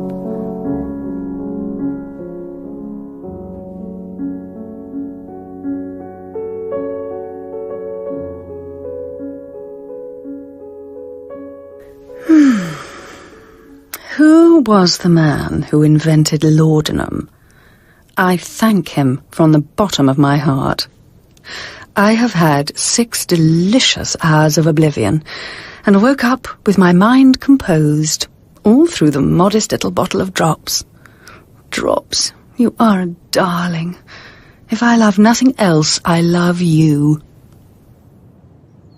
I have had a beautifully casual conversation with Mr. Midwinter outside the baker's shop, as they've chance met, just passing the time of day under the eyes of the town. Give me a little time to consider. My family circumstances require it. Of course. I shall go to London. A newspaper has taken my work. Oh. I think I can find employment with them and add to my income to provide for you. But this must all be a secret. We mustn't be seen too much together. Yes. May I write?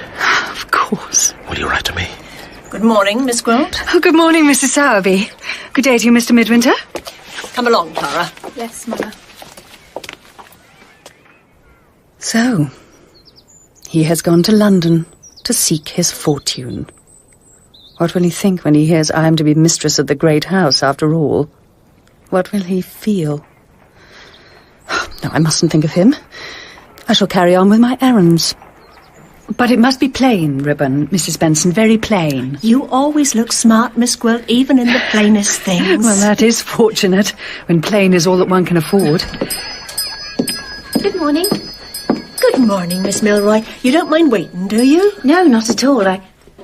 Oh. Good morning, Miss Milroy. I beg your pardon, Mrs. Benson. I will come back when the shop is empty.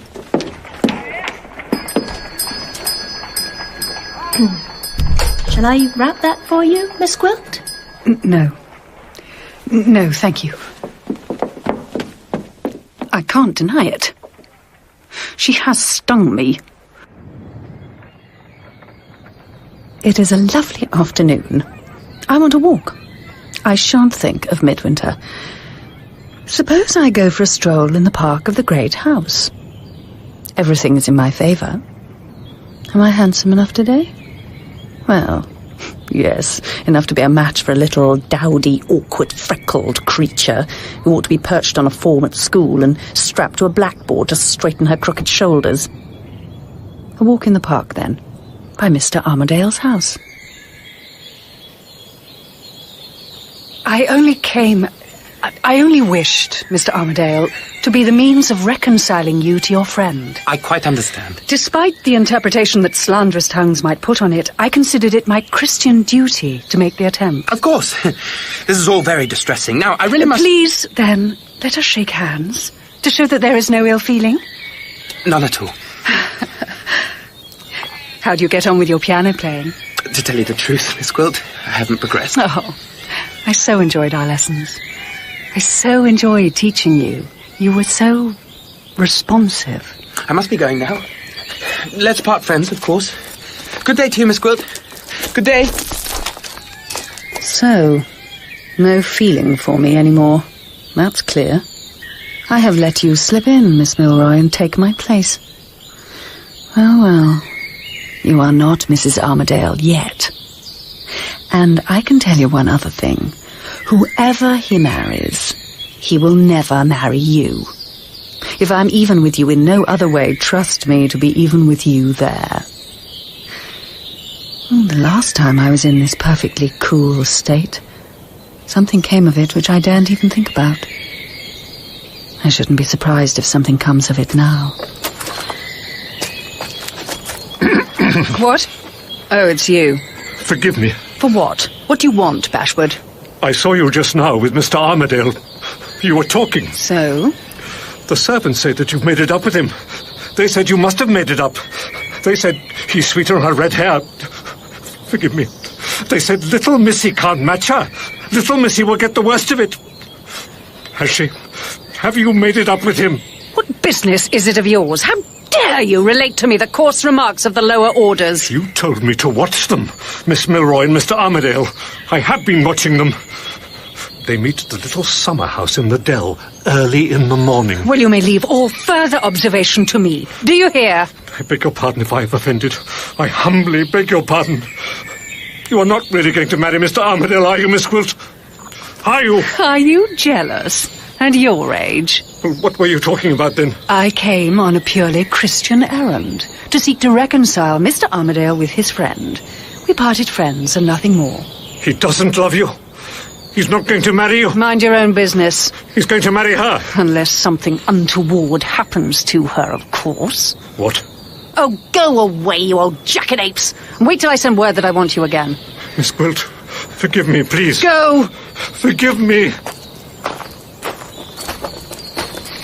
So I must visit the dell, then. I spent a sleepless night without my drops, and got there before her, and put myself behind the summer house. Before long, she came trampling through the shrubbery on her stumpy little legs.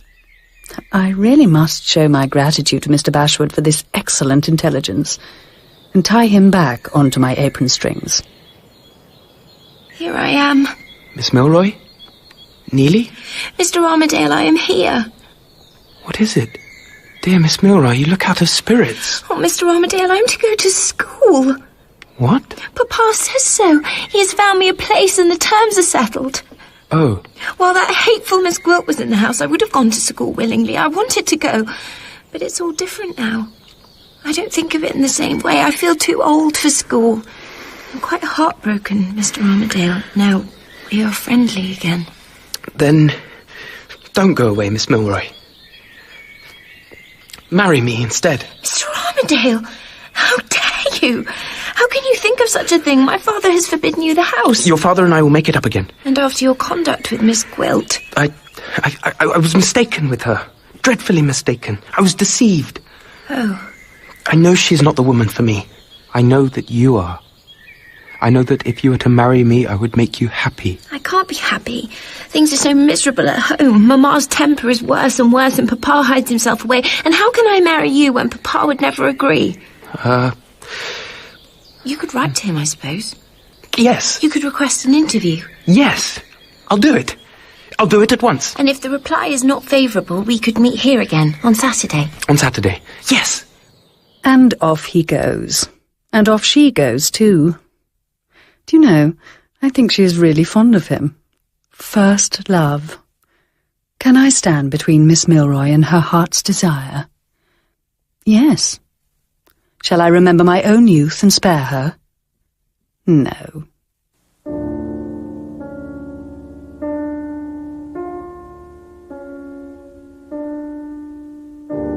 I came home and have been thinking, and nothing has come of it. Midwinter's story goes round in my head, and his dreams. And when I'm not thinking of him, my mind is quite stupefied. What is the way to part the young lovers? Telling the Major won't serve. He'd come round in the end. I can't see it. I could tear my hair off my head. I could burn the house down.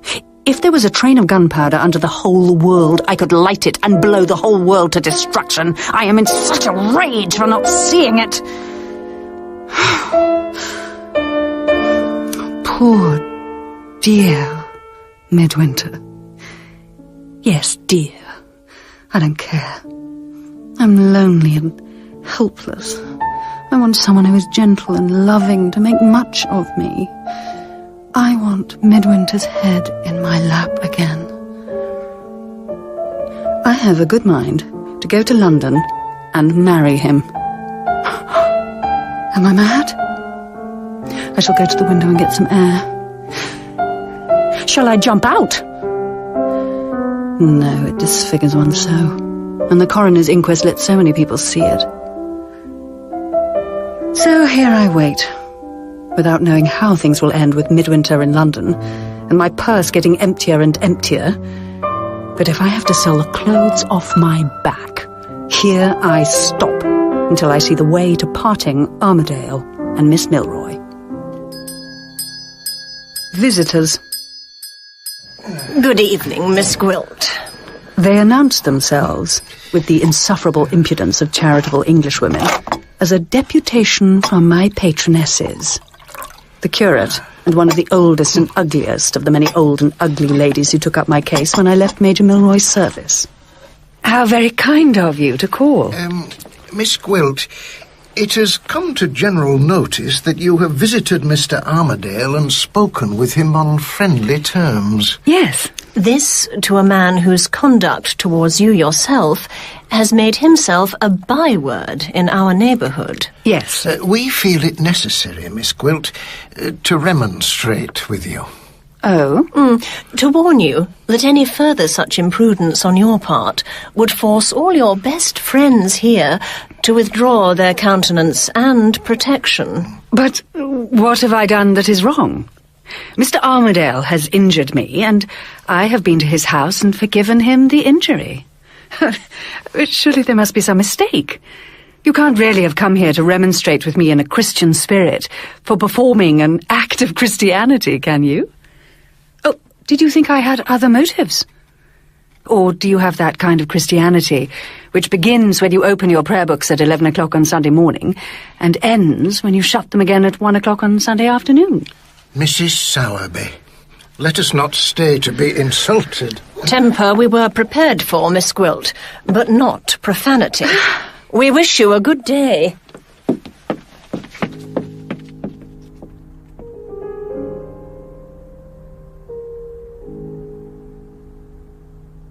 I wonder what will become of this trumpery little quarrel. One thing, perhaps, the report of my visit to Mr. Armadale will reach Miss Milroy's ears. She will insist on his justifying himself, and he will end in satisfying her of his innocence by making another proposal. The post has brought me a letter from Midwinter. It is a charming letter. It flatters and flatters me as if I were a young girl again. No reproaches for my never having written to him. No hateful hurrying of me, in plain words, to marry him. If I remain much longer in this lonely, uncertain state, so irresolute, so unlike my usual self, I shall end in getting fond of him. I shall send him a charming little reply, with a kiss in it. Suppose I took one of my sudden resolutions and married him. What madness! Poor as he is, he would give me a name and a position if I became his wife. In marriage, he would have to give me his real name. I would be Mrs. Armadale. Pretty. Oh, how my temples throb. It never struck me before. Marry which of the two I might, my name would be the same. I should have been Mrs. Armadale if I had married the light-haired Allan at the great house, and I could be Mrs. Armadale still if I marry the dark Allan in London. The candle flickers. To bed. To bed, as Lady Macbeth says. I wonder what she would have done in my position. She would have killed somebody when her difficulties first began, probably Armadale. Wait. 3 steps. Midwinter marries me privately under his own name. Armadale leaves Thorpe Ambrose a single man and dies in some distant place. I return as Mrs. Armadale, his widow, my marriage certificate in my hand, and prove my claim to his estate. But then how would I get him away from Thorpe Ambrose? I am the only person who knows the real turn that Allan's inclinations have taken. I can part him from Miss Milroy at any moment by an anonymous line to the Major. I can get him away from here. I have only to tell Midwinter to write from London and ask to be reconciled, and to London Allan would go. But his death? I hate him. The girl, too. What a vengeance on her, if I did it. And when I was received as Armadale's widow, what a triumph for me. A name that can't be assailed. Comfort, luxury, wealth. No, this is madness. I will go away, right away, and forget all of them. And start afresh. I will go abroad. But where's the money to come from? Armadale. He will give it to me out of embarrassment, if nothing else. I will give him the chance of making a generous use of that well-filled purse. It would soften my heart towards any man if he lent me money in my present extremity. I will go and linger in the park again in the morning. Whoa there! Steady! Steady now, steady! Mr. Armadale! Steady! I'm afraid you startled her. Oh, I beg your pardon. Madam, Please don't be alarmed. Come up, girl. Come up, you silly bitch. I have nothing to ask of you, nothing that will embarrass you, nothing that you cannot easily find it in your heart. Madam, forgive me. I cannot, as things are, run the risk of being seen talking to you. Forgive me. Good day. Come on, girl.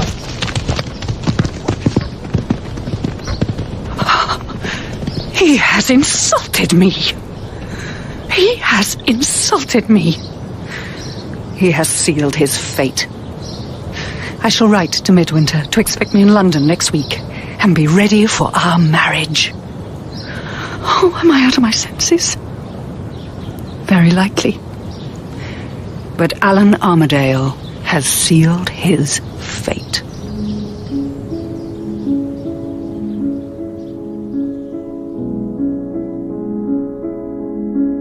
In Armdale, by Wilkie Collins, Lydia Gwilt was played by Lucy Robinson, Allan Armadale, Alex Robertson, Midwinter, Ray Fearon, Neelie, Perdita Avery, Pedgift Sr. and the Reverend Grant, Geoffrey Whitehead, Bashwood, Richard Durden, and Mrs. Benson and Mrs. Sowerby, Rebecca Saire. Armadale was adapted for radio by Robin Brooks. It was directed by Clive Brill and was a Pacificus production for BBC Radio 4.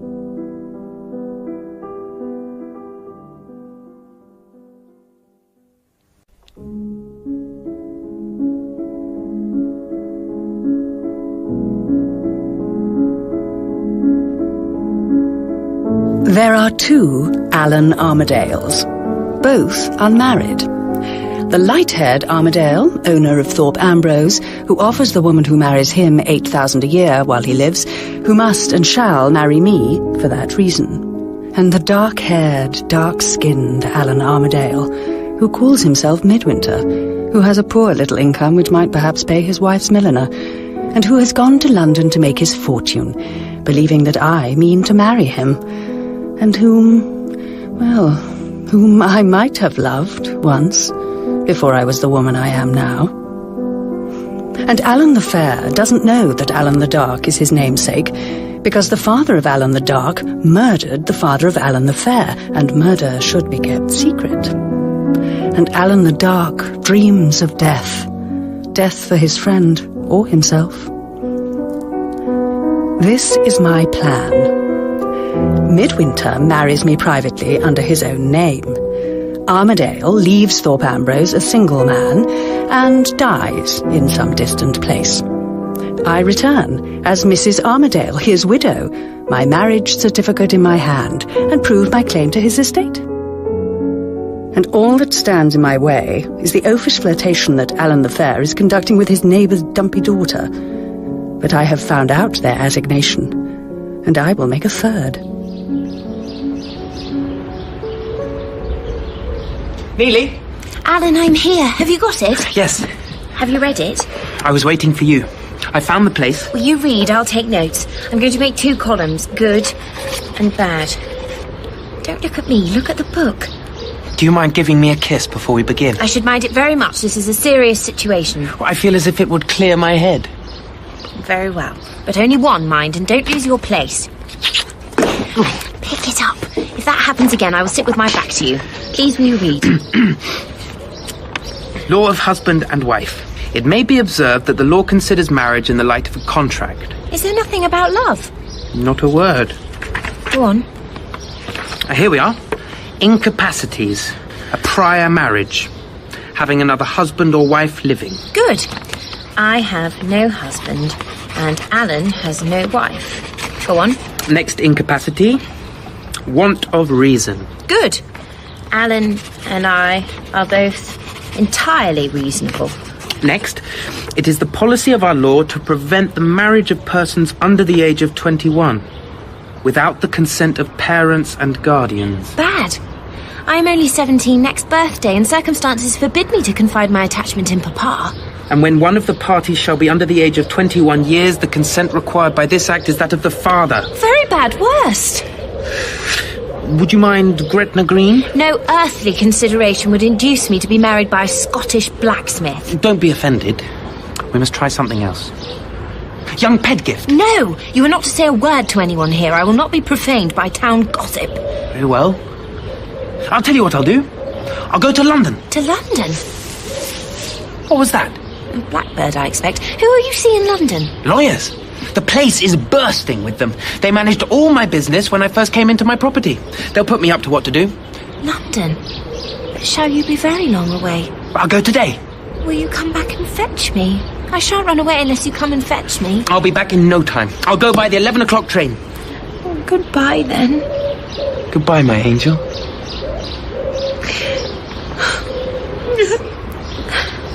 Cry, then, you little fool. Cry by all means. You have seen the last of your sweetheart. Only my devoted slave, Mr. Bashwood, noticed my going. Are you going on a journey? I don't want you, Mr. Bashwood. I could help you with your boxes. You can mind your own business. Oh, no, wait. No, you can take a letter for me. Wait downstairs. Go on. Now, a quick note to the Major. Honoured Sir, it is on my conscience to tell you of the goings-on of your daughter, young Mr. Armadale. I scorn to make mischief, but I don't think the young man means truly by miss.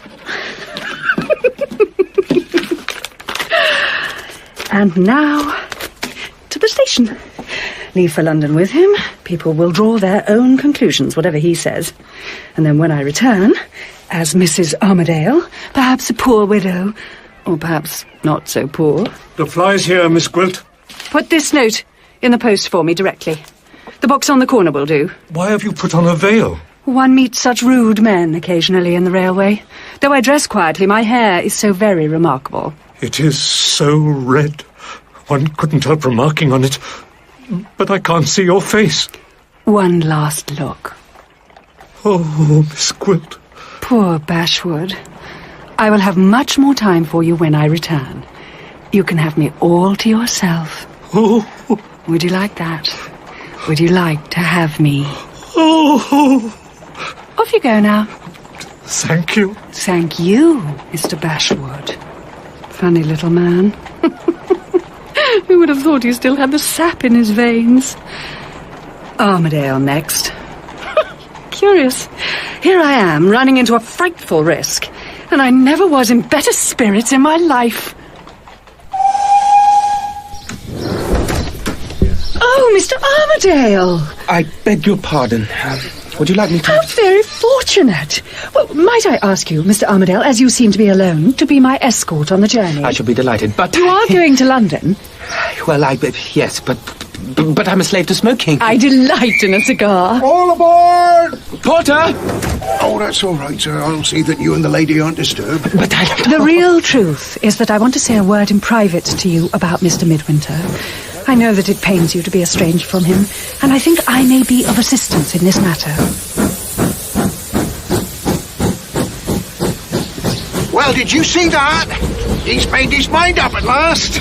She's a devilish fine woman. When I was Mr. Armadale's age, if her fancy had lain that way, she might have married me. Eh, Mr. Bashwood? I beg your pardon. Oh, God. Who's your head bad, Mr. Bashwood?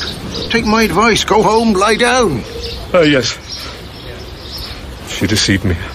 She's going to marry him after all. If I'd only dressed a little smarter, if I'd only been a little bolder with her, she might have overlooked my being an older man. She deceived me. I'll be revenged on her. If I spend every halfpenny I've got. Well, you ought to go home now, Mr. Bashwood. You got family? Someone to see you right? A son. I have a son. But he has behaved very badly to me. We'll come home to him, I expect. He is in London. He is employed at a private inquiry office. He... Private inquiry office? Yes? A letter! I must go and write a letter! I'll find out who she really is, and then I'll open Mr. Armadale's eyes, and he won't want to marry her. Yes! All right, old fellow. Mind yourself. I beg your pardon. Much obliged. So far, my luck is holding. It only took a little time and a little talk of Midwinter and of my helping them to a reconciliation to coax my unwilling companion into confidences. I'm going to London, Miss Gwilt, on a most important matter. It is a secret at present, but it will make a great difference to my situation. I am too happy to care what the scandal mongers think now, and soon I believe I will stop their mouths forever. I can't go into details, Miss Gwilt. Another person is involved, and the matter... So he blundered on, and I began to feel a terrible excitement. The great thing is... There I was, alone with him, talking in the most innocent, easy, familiar manner, and having it in my mind all the time to brush his life out of my way, as I might brush a stain off a gown. It made my blood leap. I declare I am ready to snap my finger at them. When we reached Midwinter's hotel, I thought it wise to leave Armadale to cool his heels at another hotel until the morning, and go by myself to pave the way for him. But when I was alone with Midwinter, I forgot everything. Midwinter, here I am.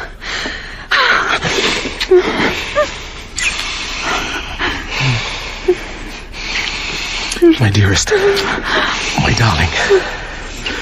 And now I had to tell him the paltry string of falsehoods about my family troubles, a dead father, a lost fortune. I despised myself for it. Poor girl. If I could love you more dearly, I should love you more dearly now for what you have suffered. My dearest. I was on the point of crying out to him.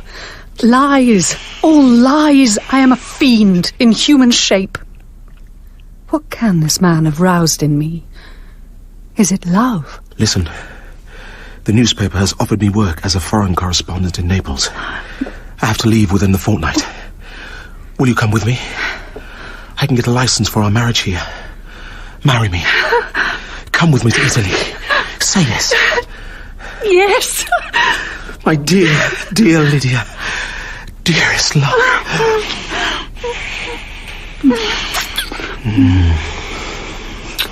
You will have to marry me under your real name, I suppose. Yes. In the register, in law, I will be Mrs. Armadale. Yes, of course. But it must be secret.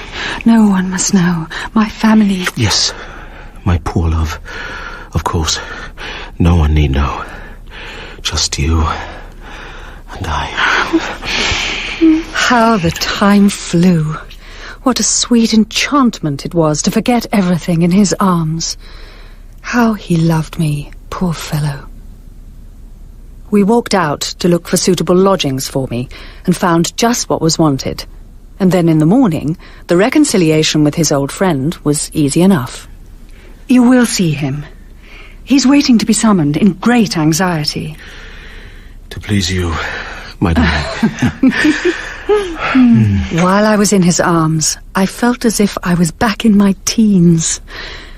But when Armadale blundered in, I was 35 again in an instant. Midwinter. Yes? I am so sorry. I mean, shake hands. My dear fellow. Thank God. And then the news of our own engagement had to come out. Congratulations! Hearty congratulations to you both. It must be kept a secret. Family reasons. Family reasons. I understand. My dear Miss Gwilt, you couldn't have chosen a finer fellow. Thank you. It's some solace to me. For what? The Major has received an anonymous letter telling him that Neelie and I, that we have been seen together. Some sneak from the town must have sent it. What an odious thing to do. My darling Neelie has been taken to the seaside for a change of air, and then she is to go to school. All communication between us is broken off. Are you allowed to write? No. The only condition the Major lays down is that after 6 months, if we are still both of the same mind, then I might be able to present myself as a suitor. Oh. Well, then all you have to do is just... For 6 months? My dear Mr. Armadale, there is no honourable alternative but to wait. 6 months, Alan. You can do it. I shall die. What shall I do? I can't go back to Thorpe Ambrose. I'd rather break stones on the road. You have got a yacht, Mr. Armadale. And you know that Mr. Midwinter is going to Italy. Why not take a cruise to the Mediterranean and meet your friend and your friend's wife at Naples? My dear Miss Gwilt, what a capital suggestion! Capital! I have them both under my eye. There is not the slightest difficulty about marrying Midwinter under his real name, and no reason for anyone but ourselves to know of it. Not even Alan would know. And once I am, in law, Mrs. Armadale, then all the possibilities of claiming Allan Armadale's fortune will be open to me. Alan is cut off from all his attachments. He is as good as dead to everybody he leaves behind him. The whole thing is so easy that I begin to dread an accident. But I spent the evening with Midwinter, and I forgot everything when he whispered his delicious words to me. I must make ready. I am too busy to see you as much as I want. Go to Italy without me, if you must. No! I have no life now apart from you. Oh, Lydia. He has shaken my resolution. Is it that my love for him has altered me? I feel as if I have lost myself. Lost myself, I mean, in him. And we are to marry at the end of the week. I love him. I am happy again. I will trample my own wickedness underfoot. I will forget Armadale. I will forget my plan to impersonate his widow. I have won a great victory. I love him. I set off to the milliner's to see about a hat for my wedding day. I got out of my cab to walk and discovered that someone was following me. This may mean nothing but that an idle fellow has been struck by my figure. I walked to make sure of him and went into a shop. Good day, miss. A man is following me and I want to get rid of him. Yes, miss. Do you have a back door? Yes. Here is my cab fare. Wait 10 minutes before you give it to the driver and let me out the back way now. Yes, miss. I must change my lodgings. My luggage can go to the station. The only thing that I need to collect is my wedding dress. I won't see Midwinter again before the ceremony. I can send him a note. But how to get away from my hotel? There's your hot water. Everything's unpacked. Is there anything more I can do for you, miss? Hang that up, please. Oh, it's beautiful. I'm glad you think so. I'm to be married in it. Oh, miss. Do you have a sweetheart, Mary? He's a corporal, miss. In the Guards. Is he? Yes, miss. When is the happy day? Tomorrow. But we have enemies, Mary. who have sworn to part us. Oh, miss. Really? The hotel is watched. No. Really? Yes, really. Oh, miss. What will you do? Can I help you, miss? I wonder if you can. I have got money enough to turn the head of any corporal in the British Army. I think it just possible that the man said to watch me tomorrow may find his attention disagreeably diverted. But how am I to get through the weary hours between this and the dawn of my wedding day? I shall darken my bedroom and drink the blessing of oblivion from my laudanum bottle.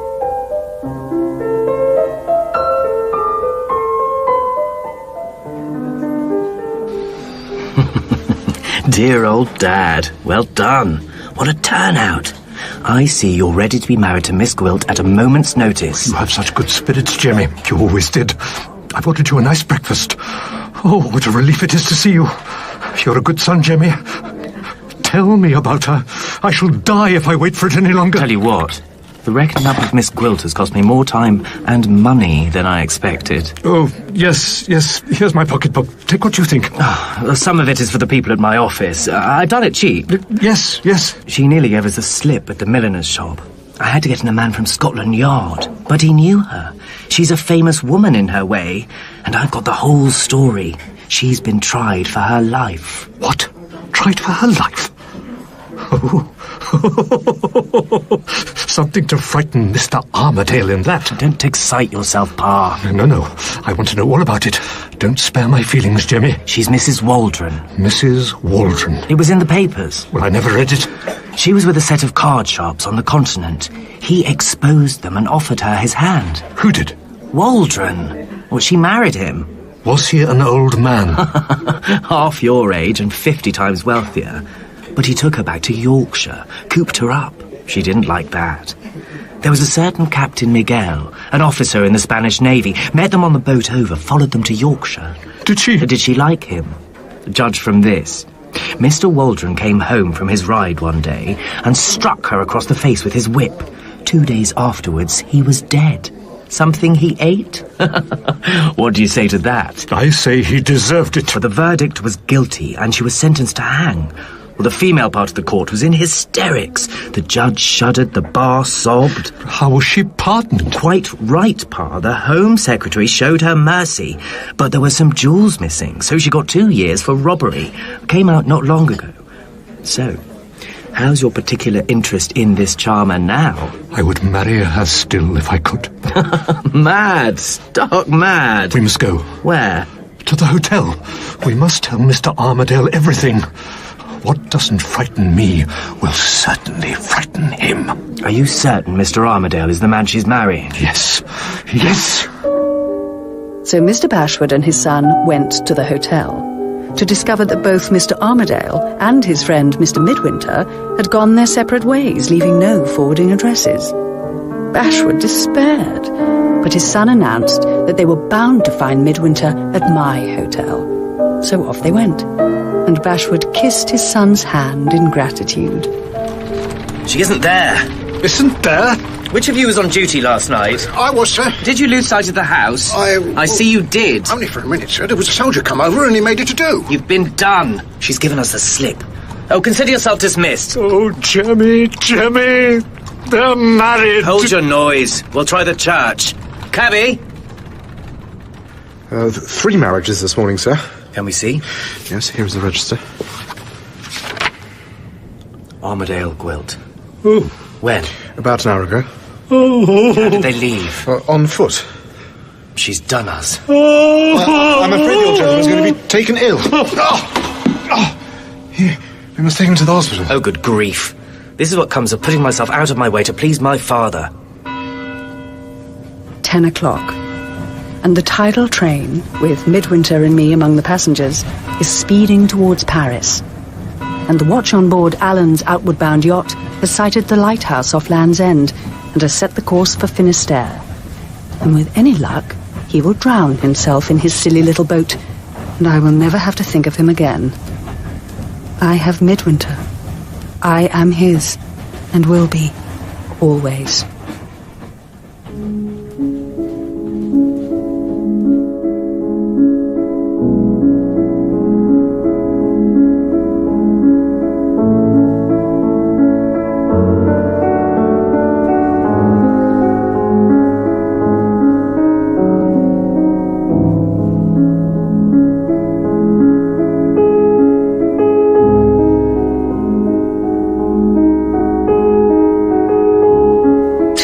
months since we were married.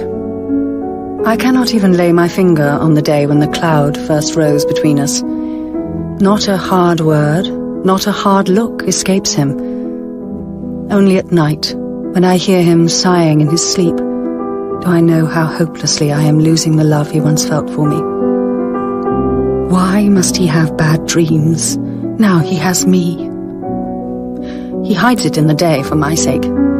He is all gentleness, all kindness, but his heart is not on his lips when he kisses me now.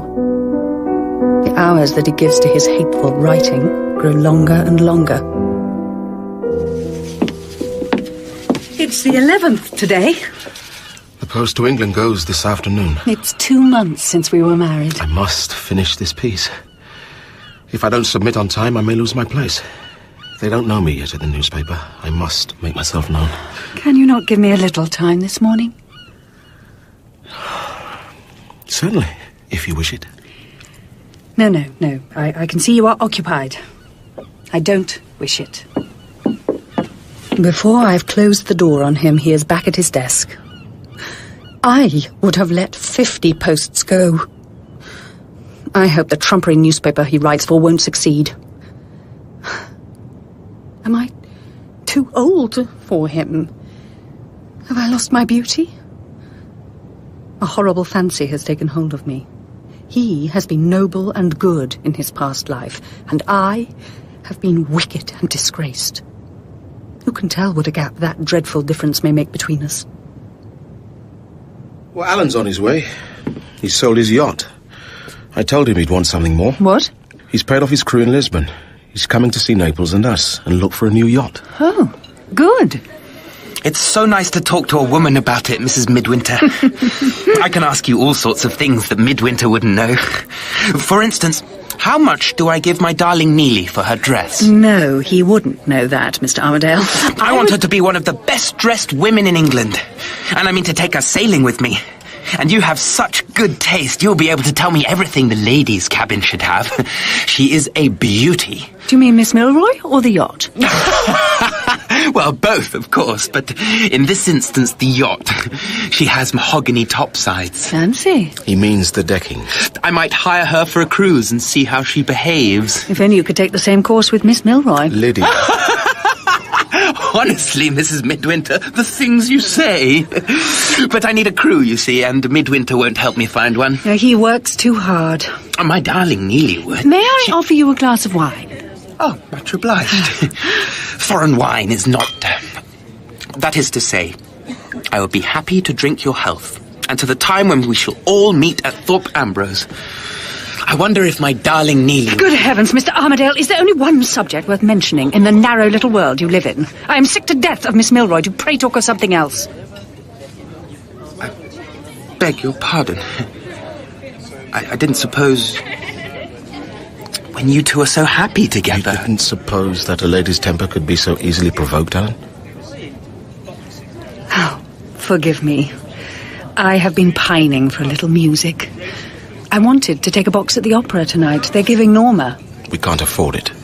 Oh, well, I can, old fellow. And it comes to the same thing. I'll go this instant. He trampled off to get the box. I looked after him as he went down the street. Your widow, with her 1,200 a year, I thought to myself, might take a box at the San Carlo whenever she pleased.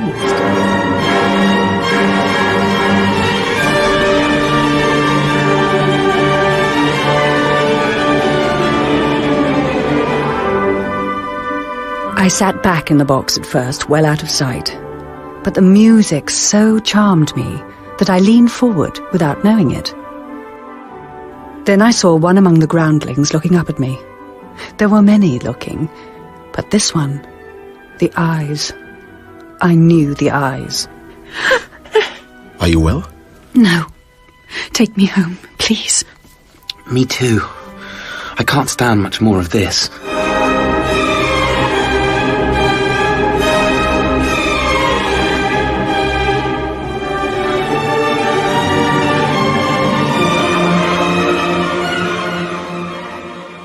Next morning brought a dirty little three-cornered note.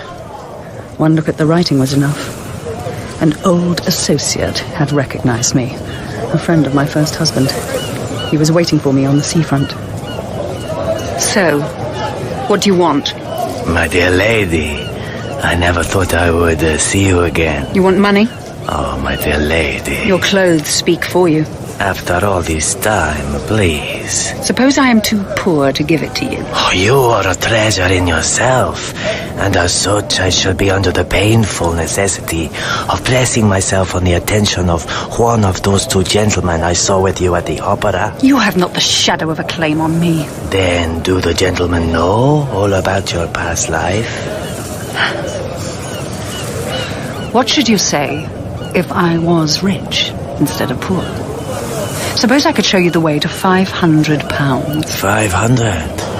At what risk? Our friend is a rich young Englishman, the fair-haired man. He has just hired a yacht in the harbour here. He carries all his money in circular notes. He needs a sailing master and a crew. You were once an officer in the Navy with my husband, were you not? How many friends sail with him? He will invite my husband and me, but we will not go. What is your interest in this? Of ridding myself of the sight of you. You will leave me now. You will never come near me again. I accept your terms. I will present myself to your Englishman today. If some accident should happen to him, do you wish to know? No. No communication. I forbid it.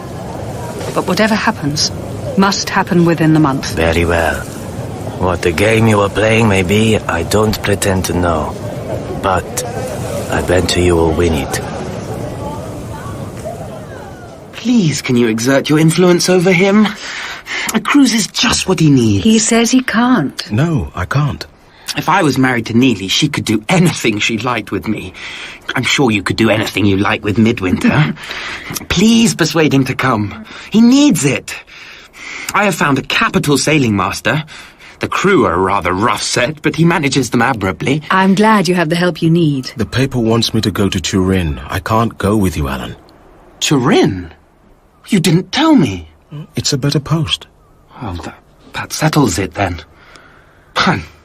My dear fellow, congratulations. So we part, with much leave-taking. And a few days after, my husband and I are installed at Turin.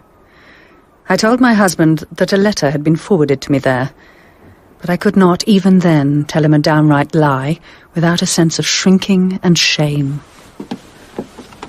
My mother is dangerously ill. I'm very sorry to hear it. Do you want to go home? I feel I ought. Then we will book you a passage at once. Would you like me to come with you? No, it is not necessary. I am old enough to take care of myself. I should come. You have your work. Those people have trusted their interests in your hands. You cannot leave when we've just arrived. Then you must write to me. Promise you'll write? Of course. If he had persisted in his resolution to accompany me, I firmly believe I should have turned my back on temptation. But I hate him for letting me convince him. I believe he was glad to get rid of me. Perhaps he has a woman here. I'll let him follow his fancy. If all goes well, before long, I shall be the widow of Mr. Armadale of Thorpe Ambrose.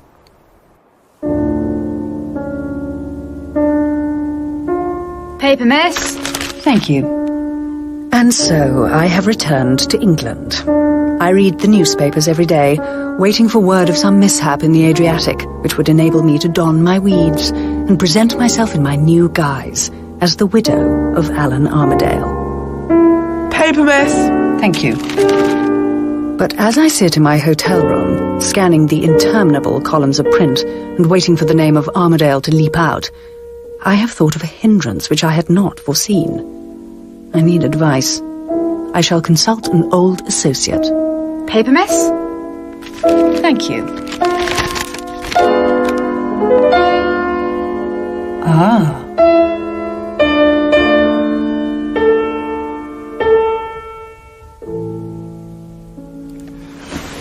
Dr. Downward. Charmed to see you again, my dear Miss Gwilt. Tell me your news. Have you left Thorpe Ambrose? What brings you to Hampstead? The news is that I am no longer Miss Gwilt. I am Mrs. Armadale. Accept my heartfelt congratulations. The circumstances of my marriage are by no means of the ordinary kind. I am in a situation of very serious difficulty. If you wish to consult me, you know that I have kept some dangerous secrets in my time. I'm not easily shocked. And I think you know you can trust me. But I never invite confidences. I merely receive them. I intend to impersonate Allan Armadale's widow in order to inherit the handsome income such a position would entail. Allan Armadale went on a cruise from Naples and did not return. Wreckage of his ship has just been found. I have the newspaper here. Indeed. I have married another man, also named Armadale. No one knows of this coincidence. He lives under another name. He is in Italy. We were married privately. No one knows of my association with him. And if you assert that you are the widow of one, what is to prevent the other asserting his claim on you, this other Armadale? No, he will not. No one trusts him. He is regarded as an outsider. He is a half-caste. So your husband's claim on you would rest on nothing more than his bare assertion. And this could be denied? Yes. Then what is the difficulty? My husband signed his name in the register as Armadale. Yes? But his handwriting differs from that of the other, the Armadale of Thorpe Ambrose. What if this difference is noted? The proof that will be required of your identity as his widow is not the register. It must be the evidence of a witness of the wedding who can speak to the identity of the bride and bridegroom. But as I told you, we were married privately. There was no such witness. Precisely. So what you want is a ready-made witness, possessed of rare moral and personal resources, who can be trusted to assume the necessary character. Where will I find such a one? How much? How much will you get as his widow? 1,200 a year? 6 for me, please. No! Take it or leave it. I'm in the process of completing a sanatorium here for the treatment of nervous derangement. A madhouse? It is a very elegant establishment, but it has, for the moment, exhausted my resources. Not a farthing less. Agreed. Then you must write to the executors at once, asserting that you are the widow and enclosing a copy of the marriage certificate, and I will put it in the post for you, and then we wait. Is there anyone who can give you news of its reception? Someone at Thorpe Ambrose who can be, well, to some extent, trusted? Yes, there is. There's Mr. Bashwood. I will send word to him at once. He would do anything for me.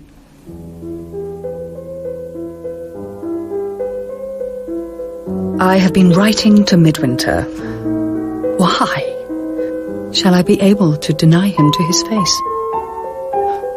I've done worse. I shall be safe in his loathing and contempt. I will make a new resolution. From this time forth, I will think of him no more.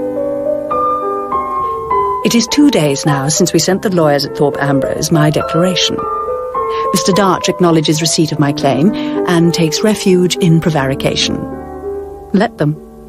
Bashwood will keep me informed.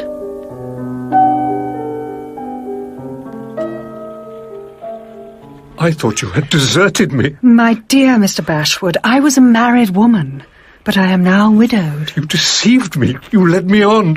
I was in torment. But I have paid for it, dear Mr. Bashwood. I am sorry to say that my marriage was not a happy one. It was injudicious of me, perhaps, to marry so young a man. You have never been out of my thoughts. And I did not forget you, Mr. Bashwood. You are the first person I have turned to in my distress. You are my only link with my old life. Only you can tell me news of Thorpe Ambrose. News? Yes. In good order? In order, yes. Miss Milroy was overwhelmed by the news of Mr. Armadale's death. She has been removed from her school. Oh, poor Miss Milroy. How I feel for her. The lawyers are in possession at the Great House. Are you still retained as steward? Oh, yes. Your letter put the cat among the pigeons. A widow waiting to step into the estate. Mr. Darch looks very blue. But they do accept I am his widow. Everyone knows you went off together. I saw you go. Everyone knows. Now, you must be my eyes, Mr. Bashwood. You must help me. I would do anything for you. You know that. I don't care what you've done. Whatever you've done. What do you mean? May I kiss your hand? What do you mean? He's not dead. What? I've got a letter. Here. It arrived this morning. I intercepted it for you. I knew you would want it. It's from him. I knew as soon as I saw it. I knew the handwriting. Postmarked Trieste. He says he's fit to travel. Give it me. No one else has seen it. Be quiet. I wish he'd drowned. But he didn't. He was meant to, wasn't he? From the letter, it sounds as though there was foul play. Be quiet!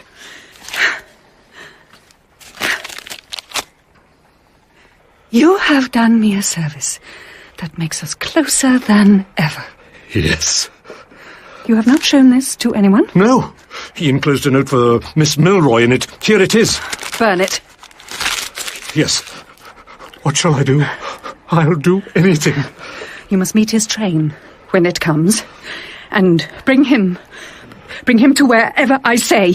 Yes.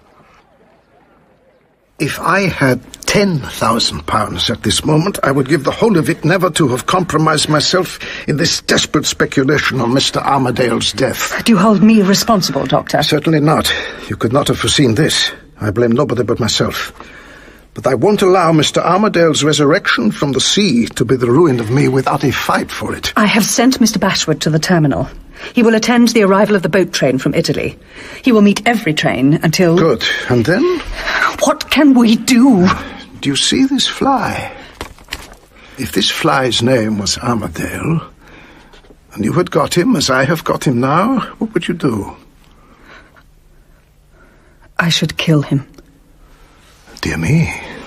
Violence in my sanatorium?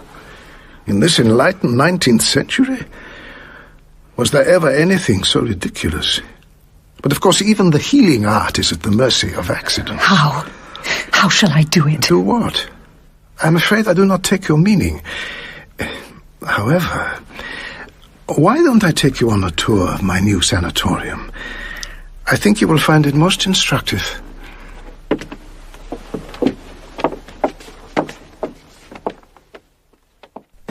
Epidemic disease, in spite of all my precautions, may enter this sanatorium and render the purifying of the sick room necessary. In this case, fumigation is required. But the epidemic nervous patient says, I won't be smoked under my own nose. In which case, I may noiselessly fumigate by means of this apparatus. Fixed outside this particular room, room number 4, in its own wooden casing. Here one may introduce a bottle and a funnel, and it communicates with the interior of the room by means of a tube. What a marvellous contrivance. How very considerate. Now, come and see the dispensary. This way, if you please.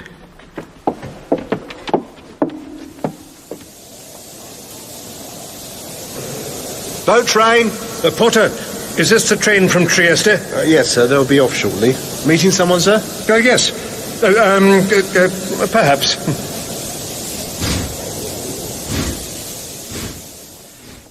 In the dispensary, we keep as many of these as we can under lock and key. But even so, we must take great care. The most apparently harmless substances, combined one with another, may produce deadly results. Take this bottle, this yellow bottle. An inoffensive creature. But shake fragments from this blue jar, say 6, and pour over them in 3 doses at, say, intervals of 1 minute. Our friend the yellow bottle in a closed chamber, and let Samson himself be in that closed chamber, and our yellow bottle will kill him in half an hour. Yes, just 3 doses, with a minute between. Now, you really must see the kitchens. Our dumb waiter will amaze you.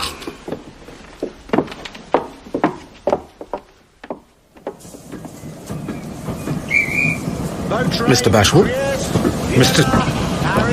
Mr. Midwinter? I seem to have surprised you. Were you looking for someone else? Have you heard from Allan? Is he on his way home? I thought he might be on this train. Yes. Yes. No. I know nothing at all. Oh. Then welcome back to England, sir. Welcome back. What brings you here? I'm looking for my wife, Mr. Bashwood. You have married, sir? Yes. You knew the lady, I believe. I married Miss Gwilt. Miss Gwilt? What's the matter? Is your wife? Yes. But she... Midwinter? Yes? Midwinter! Alan! My dear fellow. Thank God for this. I hope someone might be here to meet me. Bashwood, how do you do? My dear fellow, I thought I looked worn. Do you need to sit down? I have bad news, sir. What? What is it? Miss Milroy. What of her? She has been taken ill, sir. It was the shock of your news, sir. But now... Her family have placed her in a sanatorium here in London. Poor little soul. If only she could see me alive and well. I'll fetch a cab, sir. It is in Hampstead. Oh, my dear fellow, forgive my appearance. I have had such adventures. I have been the victim of foul play. Brigands, pirates, and so on. I must tell you all about it. So good of you to meet me. No. It is a coincidence. I arrived not half an hour ago. My dear fellow, then it is heaven sent. I came to London to look for me... Yes? Nothing. Look. There's something not right about Bashwood. So would you like to? Will you let me go with you? It is the very thing I was going to beg of you. They're here. The doctor's dealing with them. They? What do you mean, they? Midwinter's with him. It's not my fault. They met together at the terminus. There was no parting them. Midwinter! I have found it out. What have you found out? Mr. Armadale is not the man who took you away from me. Mr. Midwinter is the man. Why did you sign your name Armadale when you wrote to me? Why do you call yourself Mrs. Armadale still? Wait till tomorrow, and you will know everything. But you may trust what I tell you now. It will end tonight. It will end tonight? Don't let me disturb you. Doctor! You have heard that Mr. Armadale has arrived. I was just informing Yes. Miss...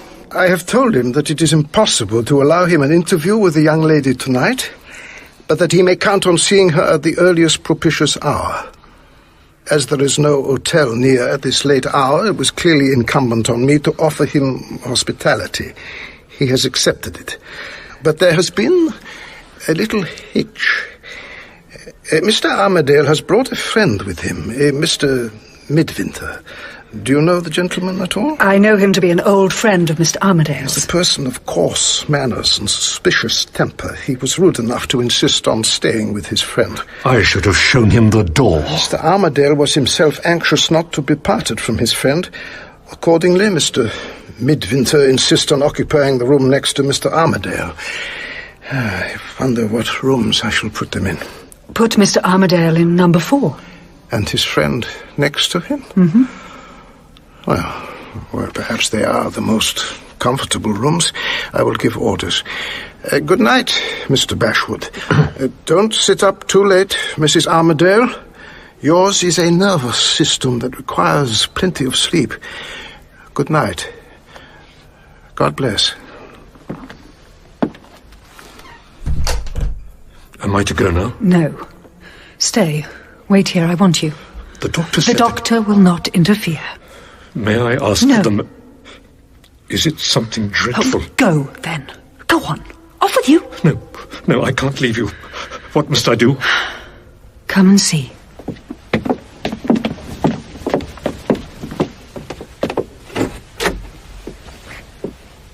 This is the nurse's room. If you look through the little grating in the door, you can see the doors to all the bedchambers on this floor. Yes. I must go down to the dispensary. I want you to wait here while they come and make sure that Mr. Armadale goes into that room. Room number 4. And he doesn't come out afterwards. If you lose sight of that door for a moment, you will repent it. If you do as I tell you, you shall see me tomorrow and claim your reward. Yes or no? Yes.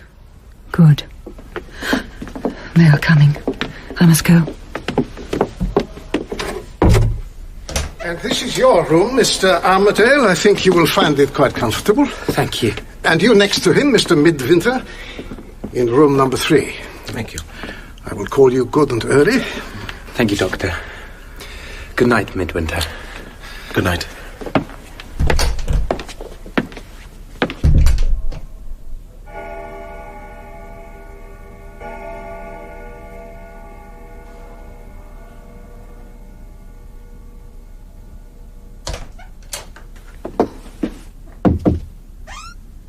Hello, old chap. What is it? How's your room? Oh, well enough. Yours? The window rattles every time the wind blows. My dear fellow, I don't mind a rattling window. Let's change rooms. I did too much bother. Nonsense. I'll sleep anyway. But we must be quick. They haven't left us much candle to go to bed with. All right. Thank you. It's nothing. Good night, old fellow. Good night.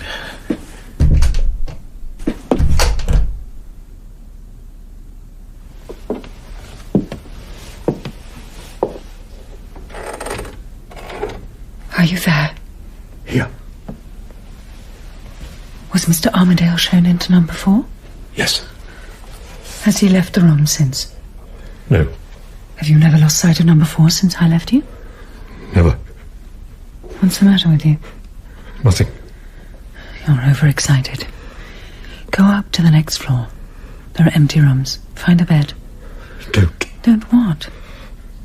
You shall see me tomorrow. Now go. Go to bed. Go to sleep. I shall dream of you. Lydia, think. Is there no other way? No. The one chance left is to go through with it. If Mr. Midwinter knows that anything he says might send me to the gallows, he will keep silent. I have nothing to fear from him. Allan Armadale, I shall be your widow in half an hour. Open the cabinet. Place the jar inside. Attach the tube. Pour in the first fragments from the blue flask. And let Samson himself be in that close chamber, and our dose will kill him in half an hour. Yes, just 3 doses with a minute between. Very well. First dose.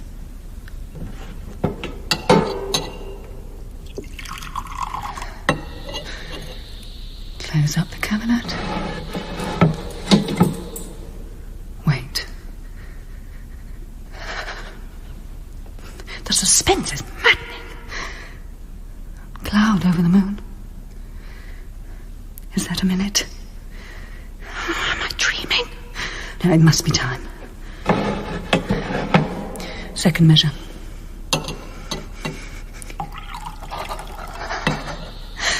Close the cabinet. What if Midwinter's not asleep? What if he comes out from next door and he finds me with a flask in my hand? I'll listen at his door. Breathing. He's asleep. What if he wakes? In a moment he will mutter and turn as he always does. No, he sleeps on. In a moment the third dose. Why does he sleep so deeply? My husband never sleeps so deep. If it is... Open the door and look. Open it quietly. It's Armadale. No. I know he's in room 4. Oh, get the door open. Oh, not him. Oh, please, not him. Oh, please.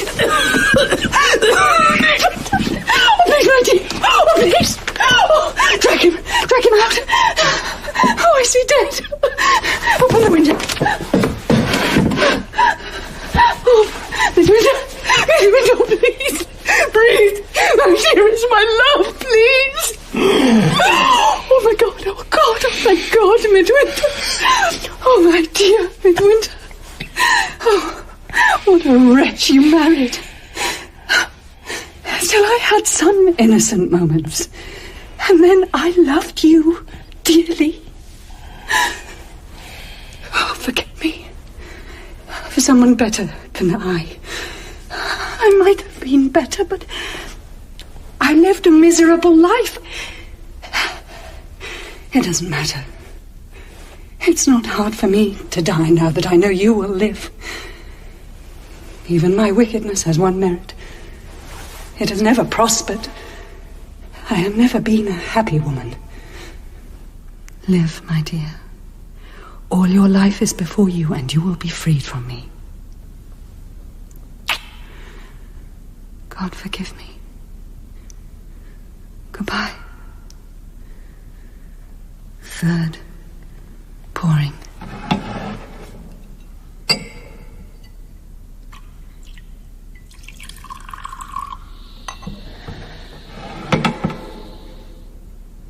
Then I go in.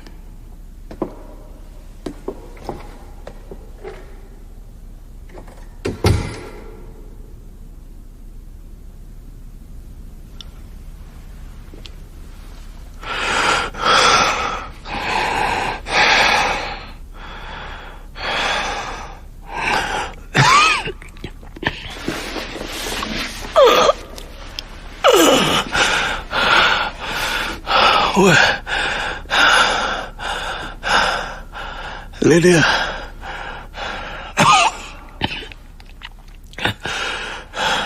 Lydia.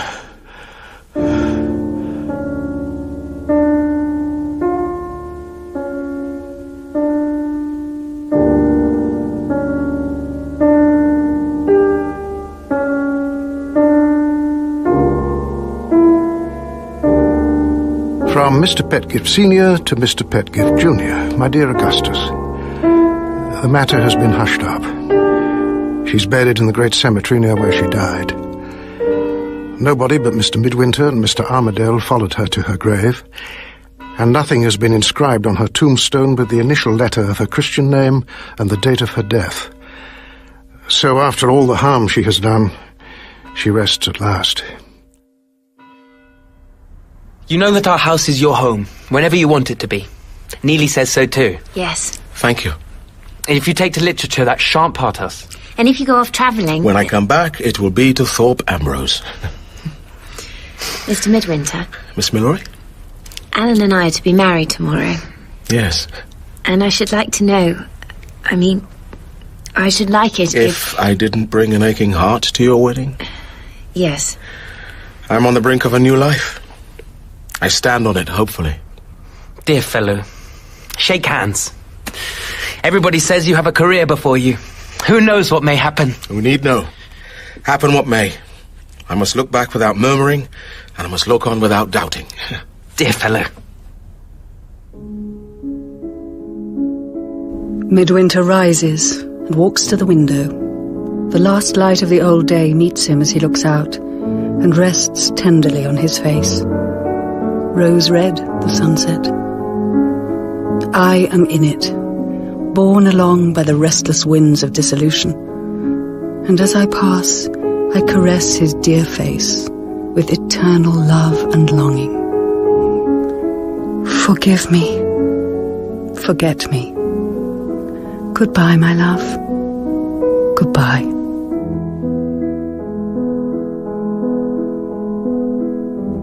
In Armdale, by Wilkie Collins, Lydia Gwilt was played by Lucy Robinson, Allan Armadale, Alex Robertson, Midwinter, Ray Fearon, Neelie, Perdita Avery, Bashwood, Richard Durden, Dr. Downwood and Simpkins, Geoffrey Whitehead, Jemmy and Miguel, Grant Gillespie, and the girl, Rebecca Saire.